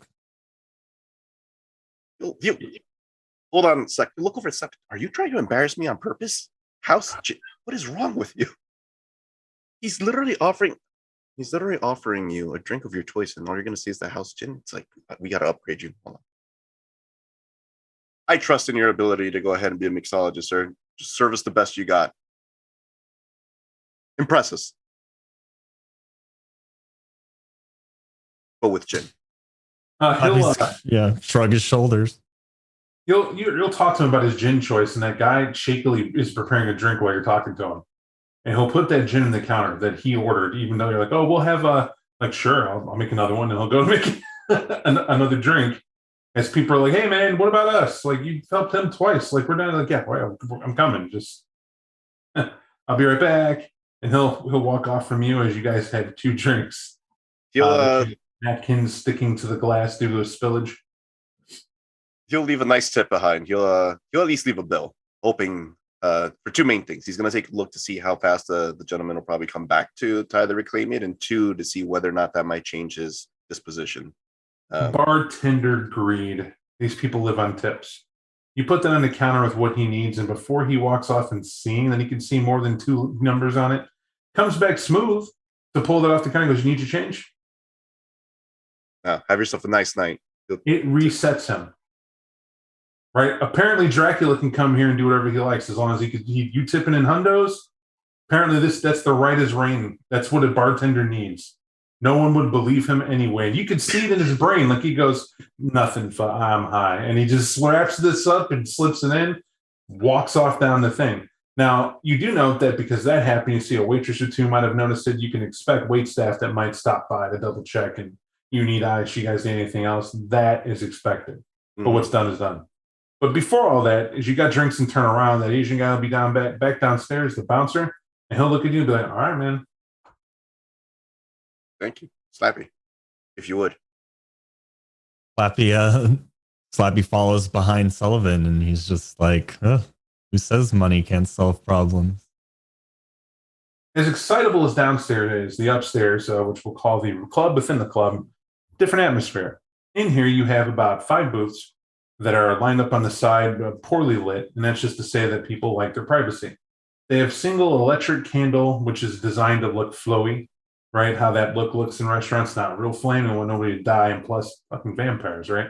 And gives you a nice dark ambiance feel, almost like you're around a campfire. In each individual booth, they have an elegant see-through cloth that can be pulled down for privacy for those who want to make it extra cozy.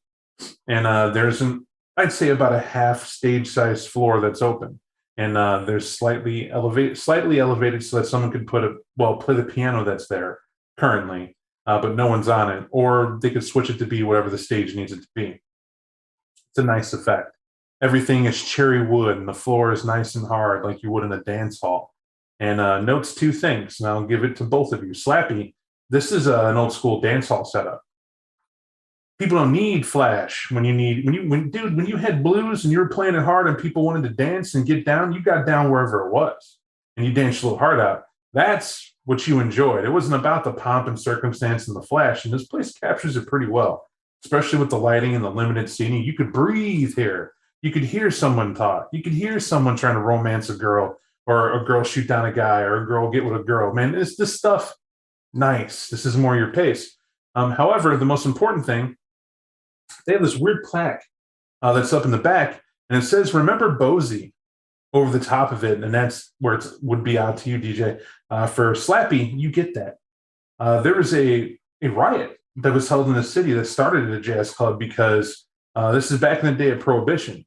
Jazz was a language that communicated a lot of pain, and when Prohibition came about, people loved this music for that very reason. It had an expression to it, a pulse all its own, and you could get a little bit of something here, right? If you knew that right speakeasy place that you were at, you can kind of get that going on. But let's just say as the government got tighter, situations happened. One of the ways to get into it that you remember is Bosie was always a place that would be espoused as to be one that upheld prohibition, understands that they're free, that in here you're free to be yourself, that no one is judged. That's what that is.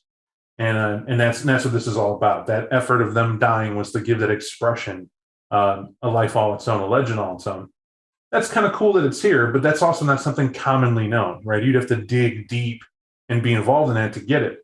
However, you'll note some trends here. One, the waitstaff, all black. Every one of them. And why I state that is because it would be odd. It's like you walked into a members only club if you've ever got the term. You'll note that the bartender's smooth black lady, handling her business, real elegant, moving up and down, got a nice, cute little hat she's got on, handling business, talking, moving slow, though. She moves at her pace.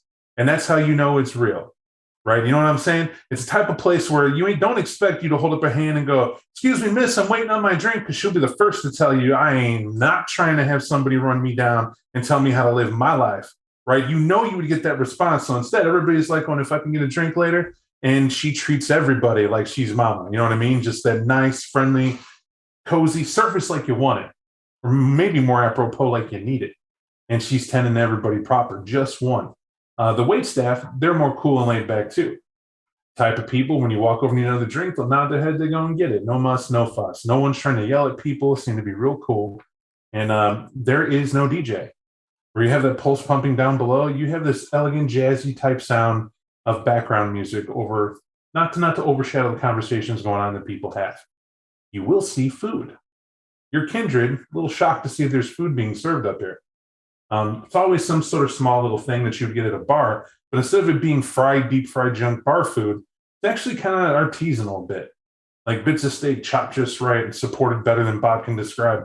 But it's what people order, and you'll quickly get both of you. What you're watching is that, sure, there might be black waitstaff, and that's great. It's the attendants who are with somebody, they're alive. And so they're eating the food. They're enjoying themselves, but it's never enough to be a meal. It's just enough to keep them healthy. The people they're with, you're assuming are kindred, because they have glasses that are with them, kind of flute-shaped, right? Glass, cylindrical objects that they fill a bit. And it's dark enough to where you can't quite see what's on the table. And, maybe these people are somehow, you don't see it because that's kind of the point of the booths, but maybe they're gently feeding while being in here. Maybe these people are blood dolls and they're paid to be here. And that's kind of the inside theme here. You don't really know, but it's not normal. And you both can smell stale blood, like somebody's recently been bled, but it's not that way anymore. And, or maybe it's the cups and they've been slowly drinking tonight. I have no idea. Either way, The bouncer will get your attention as you're soaking all this in, and he'll tell you, he says, the booth in the back. It's near the bar. It's where it's where you're going. Mr. Stedman's waiting just for you. Just pull back the curtain and slip in. Thank you. He'll let it like soak up, right? It's rare for him, especially most recently, to be in this type of environment. Like obviously the Blue Velvet is what it is, but like this is different, and especially not having the opportunity once again as often to stand in this level of opulence, or like the nuance is what really captures him, right? He'll take a look over at Slappy and he's like, "This is it, man. This is exactly what I was talking to you about. Look at the digs." I was like, "Could you smell that? It smells like success in the waiting." It's a moment or two as you go across the dance floor. And as you walk going to where you're going, nobody says anything to you. A few people look over where you're at. You don't really immediately recognize anybody. You're not really trying to. You're focused on where you're going. You'll hear the bartender, and she's Phoenix, as I posted in the room. You'll hear her go, "Oh, shit, that's my song." And she'll get up and come across and like literally stop serving wherever she was. And she'll get out to the dancers and goes, "Come on, everybody, let's do this." And DJ will turn it up a bit. And you'll realize it's like salsa. That's what it is. Like she starts like some sort of jazz salsa hybrid. You've never really, you're not into that music, but she'll start clapping and moving her hips and getting it going. And it becomes apparent what her job is. You'll see it clearly. These people aren't permitted to not enjoy what the club brings. Like participation's an all-time high. And as she gets out there and one or two other people get up to dance with, you'll see others get out here and commingle and start dancing as well. And it's a definite Latin feel song, and it's a cultural piece. You could see as they definitely match what this is supposed to be. It's none of that Lady Gaga chopped up nonsense house music dance to some trance bullshit that is common. This is literally like, this is a culture of a people that's enjoyable, put to jazz, and we like it. And that's what we're listening to at the moment. And she knows how to dance to it. But she leaves you the impression that she could probably dance, because as good as she is, it's probably anything. It's very rare to see that type of person, but when you see him, you know it. No wasted movement, very happy. They keep an energy while getting everybody involved. They try to teach the few people who are having trouble with it just to keep a rhythm. It's fun to see as it shakes it up. But as you're kind of gawking a little bit, you'll hear a voice from the other side, very powerful presence, and just say, "You motherfuckers going to sit down or what?" Yeah. He'll proceed towards the booth with the Slappy. Slappy like shakes himself out of it and like heads over to the booth, and he's like, yeah. Follows behind Sully. Stedman is somebody I would like to call the 90s Mystic. Right? It's that simple when it comes to fearful businessmen in a suit. And more or less, it's the comeback of the,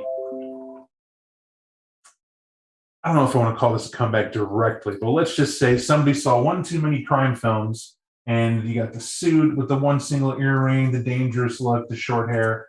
It's never, just once you kind of want to see one of these club owners wear a typical suit where it doesn't seem like they're affiliated with any other organization. You know what I mean? Mm-hmm. Like you want to see a guy who just has a shirt and a tie. Like maybe a middle manager at like, I don't know, like a Dave and Buster's. You're just like, "Oh, hey, what's up, everybody? I'm doing my best with the club I got." Always seems like somebody's doing 3 or 4 rails when you're not looking, and sits in a pile of money. He's no different. Stedman's in this booth, and you'll see there are 3 other women across from him, just knockouts. And when you two open a booth to come sit down, he just gestures for them to leave. Like he did it on purpose. So when you want to sit down or what? And when you go to sit down, he's like, "Oh, hold up. Hey, fuck out." And I was like, "All right, steady. We'll see you later." He goes, "Yeah, baby, go on, get you a drink." And they'll get out and they'll go walk it across to do the thing. Some will jump in the dance, and then you two sit in, and Stedman will just look at you smooth. I know you Slappy, but who the fuck are you? Carter, Sullivan Carter. All right. Well, Sullivan Carter, what you telling me about an incident down below? Apparently you don't like my club. No, not that at all. Not that at all. This place is No. That's some choice words and a way of being with him. What the fuck you mean no? I was overwhelmed. I apologize. That's mea culpa. All right. Give me that charisma etiquette you lovingly have, and let's see how mea culpa you can be. Obviously, the intent is real. I do have to take away 2 dice. This is your approach to the club itself. Gotcha.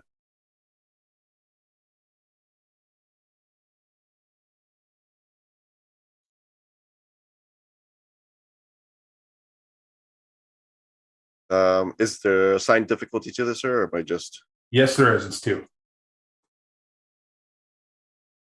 So what happens is that you're very good at well, you'll witness it firsthand, Slappy. I'll say it from your perspective. There are kiss asses and there's this guy. Right? He came into this club, he bullied that guy down below. He fucked up. He broke the masquerade, right? And has to repair to do whatever on this cat's domain. You remember that. They told you about domain. You couldn't get out the academy without knowing about that. And they hammered that home. Anything can happen to you at this point. Like you expected half-ass Damien to be up here to do whatever, and you're screwed. You owe that guy. So it's a relief that it's Stedman, cool, but then it's also a relief that you hear him. He's like, listen, I went down there and here's my night, man. I had a bribe. I mean, your club is so exclusive. And that's the angle he goes on. I mean, so smooth. It's so much better than where we came from. That to get Slappy in the door like you wanted, I had to spend all kinds of money just to get in the door.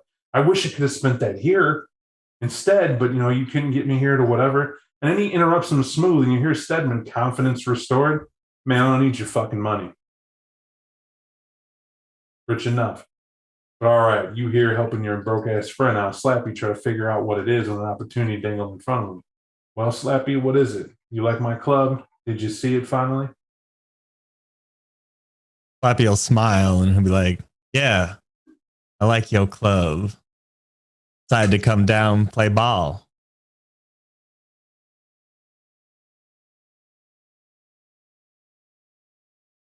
You like me? I don't know yet. I'll tell you what I don't like.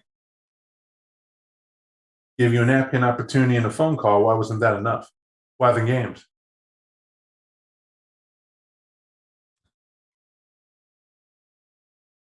What games? I'm just here to play, man. Are we gonna lie to me again? He'll look at you. It says Slappy, and he'll display just this. Can you straighten his ass out?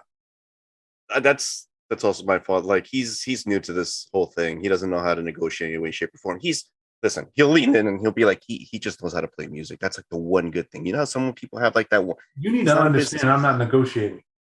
Right. You and me need to understand. I'm not negotiating. You might as well consider me the unemployment. That's it.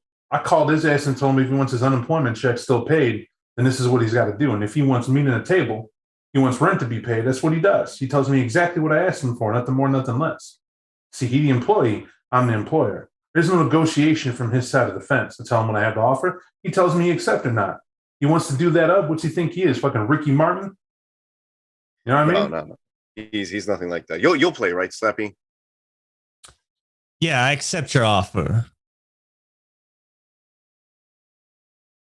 Nah, you're good. Don't bother.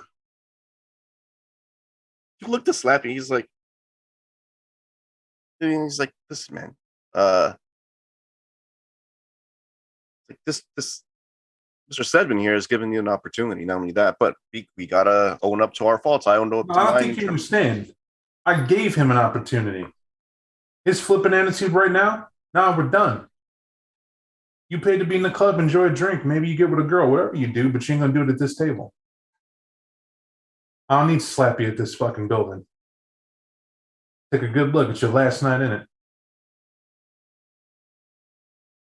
He'll look a little dejected, and he'll give Slappy like a look to say like. So Slappy's gonna he does have like a flippant attitude about it because it is very much like, he's happy at the Blue Velvet, but he could be happy here. So Slappy will stand up and shrug his shoulders and he'll say, sorry, we couldn't do business, I guess. And then he'll look over at the piano, which no one's playing, and he'll be like, mind if I give it a shot? Yeah, I do. Right? And then Slappy will get up and leave. Sullivan will just kind of sit there a little slack-jawed a moment as he watches just like Slappy leave. Like, that one ain't too bright. Listen, for what it's worth, I personally apologize about that. I did take the efforts as well to come meet you. It's been a pleasure. Hey, by any chance, him removed from this particular situation, You wouldn't happen to have need for any type of muscle, would you? You think I have need for muscle? Oh, this one's an exclusive type. I mean, I'm representing two other members of society, newly reformed. They happen to have eyes on them. I mean, we can make a spectacle out of it. You never heard of two gentlemen just got out of the I know the motherfucking prince comes to this club and hangs out, right? What the Not hell? slowly. Atmosphere? I wouldn't say here. I'm just saying elsewhere. Listen, if I want protection of that variety, I know who to ask, and it ain't you. Like, fair enough. I'll just keep my name in mind. Who are you? Sullivan Carter. He'll stand up and he's like, remember that. I got two people on the up and up. You got Warren Allen and a Ramsey. All right, Carter. Here's what I'm going to tell you. Jokes aside, things pushed away, attitude being what it is. Your friend Slappy an asshole, and that's because he has no personality. I'm not mad at what he did, but he can't talk and needs you to interpret. He's English, ain't he? He speaks it. He knows the language. Where is it? He didn't say shit to me. You think I want that around? I don't need him here. What he had was an opportunity. He don't know how to play with it. And that's his fumble. That's his bad bye-bye. Only the best are in the red number 5. That's it. You're either elite or you're nothing. So he goes back to Nowheresville. Nobody cares about that. Think he only jazz anything? About 10 other dudes like him trying to find themselves in this city. Chicago built on jazz. So that's that. He just was one of the ones who was up, had noticed for about 5 minutes. And that's all people got sometimes. So that's that. And you, however you got in here is impressive, but not unusual. There are people all the time that connected just right. So I know you somebody. I know you wiggled in the door, but you desperate now. And you tip that hand. You come to me trying to sell. If you had just left and said, man, my friend's an asshole, I'll see you later, I might have gave you a card and said, why don't you talk to me sometime down the road? But now that you offering, you desperate, you thirsty, I'm sitting here going, here's a dude I ain't got to try to do shit for. Now, I know you have my number because I gave it to that pinhead who left. So he has it. So knowing I could get a hold of him means he can get a hold of you because you came in with him, and that's how I see it. Now, you got some muscle, great. You got your way of talking, fine. If I got something come up, I know who to talk. And if you're wondering, by the way, who put me up to this or what was the point of reaching out, legit, your dude just plays some good sets out of Blue Velvet, and it's wasted. No one care about that club no more. And nobody in the hierarchy wants that club to be cared about. I got that impression as well. Listen, you enjoy your night, all right? You'll just like knock on wood, and he'll stand up, and you'll start heading out towards in the direction of where Slappy was with dagger eyes. He'll see you walking off, and he'll do his thing, and he goes, expect my call sometime. Occasionally, I got things that I don't like doing myself. We'll see how you do. He'll turn around, he'll give a nice little bow. He's like, you got it. He'll walk off. You can put a contact of 1 on your sheet for Stedman. It's a good recovery, I'll add, for that matter. But you'll walk up to catch up with him. Folks are down there. We're measuring, doing their thing, heading to the car. You saying anything to him, or are you just going to follow him out, going to where you got to go? He'll walk by and he's like, we need to have a talk about your career, man. Don't get me wrong. I know that you have things, but like tonight was I'm not going to sugarcoat it. I'm here to make a profit. I'm here to make sure that you get a profit as well. You wanted to erase all that bad shit that happened before when you got caught on film. That's what I do. I fix stuff. We just struck bad out with him. I probably might be able to save something with him, but I was like, we got to talk about what it is that you want and how we're going to get to it. But we'll do that outside. In the meantime, let's just calmly walk out there, see where Warren and Ramsey are, and just plan the rest of our evening. And he'll start just heading straight. Slappy's just rolling his eyes, and he's like, yeah, we'll talk about it outside. You probably didn't hear 5 words of that once you, down to the club. Yeah. Like, we'll go outside. Yeah, got it. That makes sense. Shut up. Right? And do what you do. Outside, waiting in the car line, you guys are kind of shocked. You're stuck in that line just to get back to city traffic proper for at least 25 minutes. Mm-hmm. Just chilling. Before you even get out, and as you could see it, right? It's about a block and a half down. Oh, finally the exit's coming. I got a police officer marked out there to direct traffic for it. You get a text, where you guys at? I'm just going to speed that along. And then you guys realize you can walk a block and a half over and catch them. They've been waiting in queue to leave, is what's going on. And none's the wiser unless you really want to pay a parking ticket and find that downtown.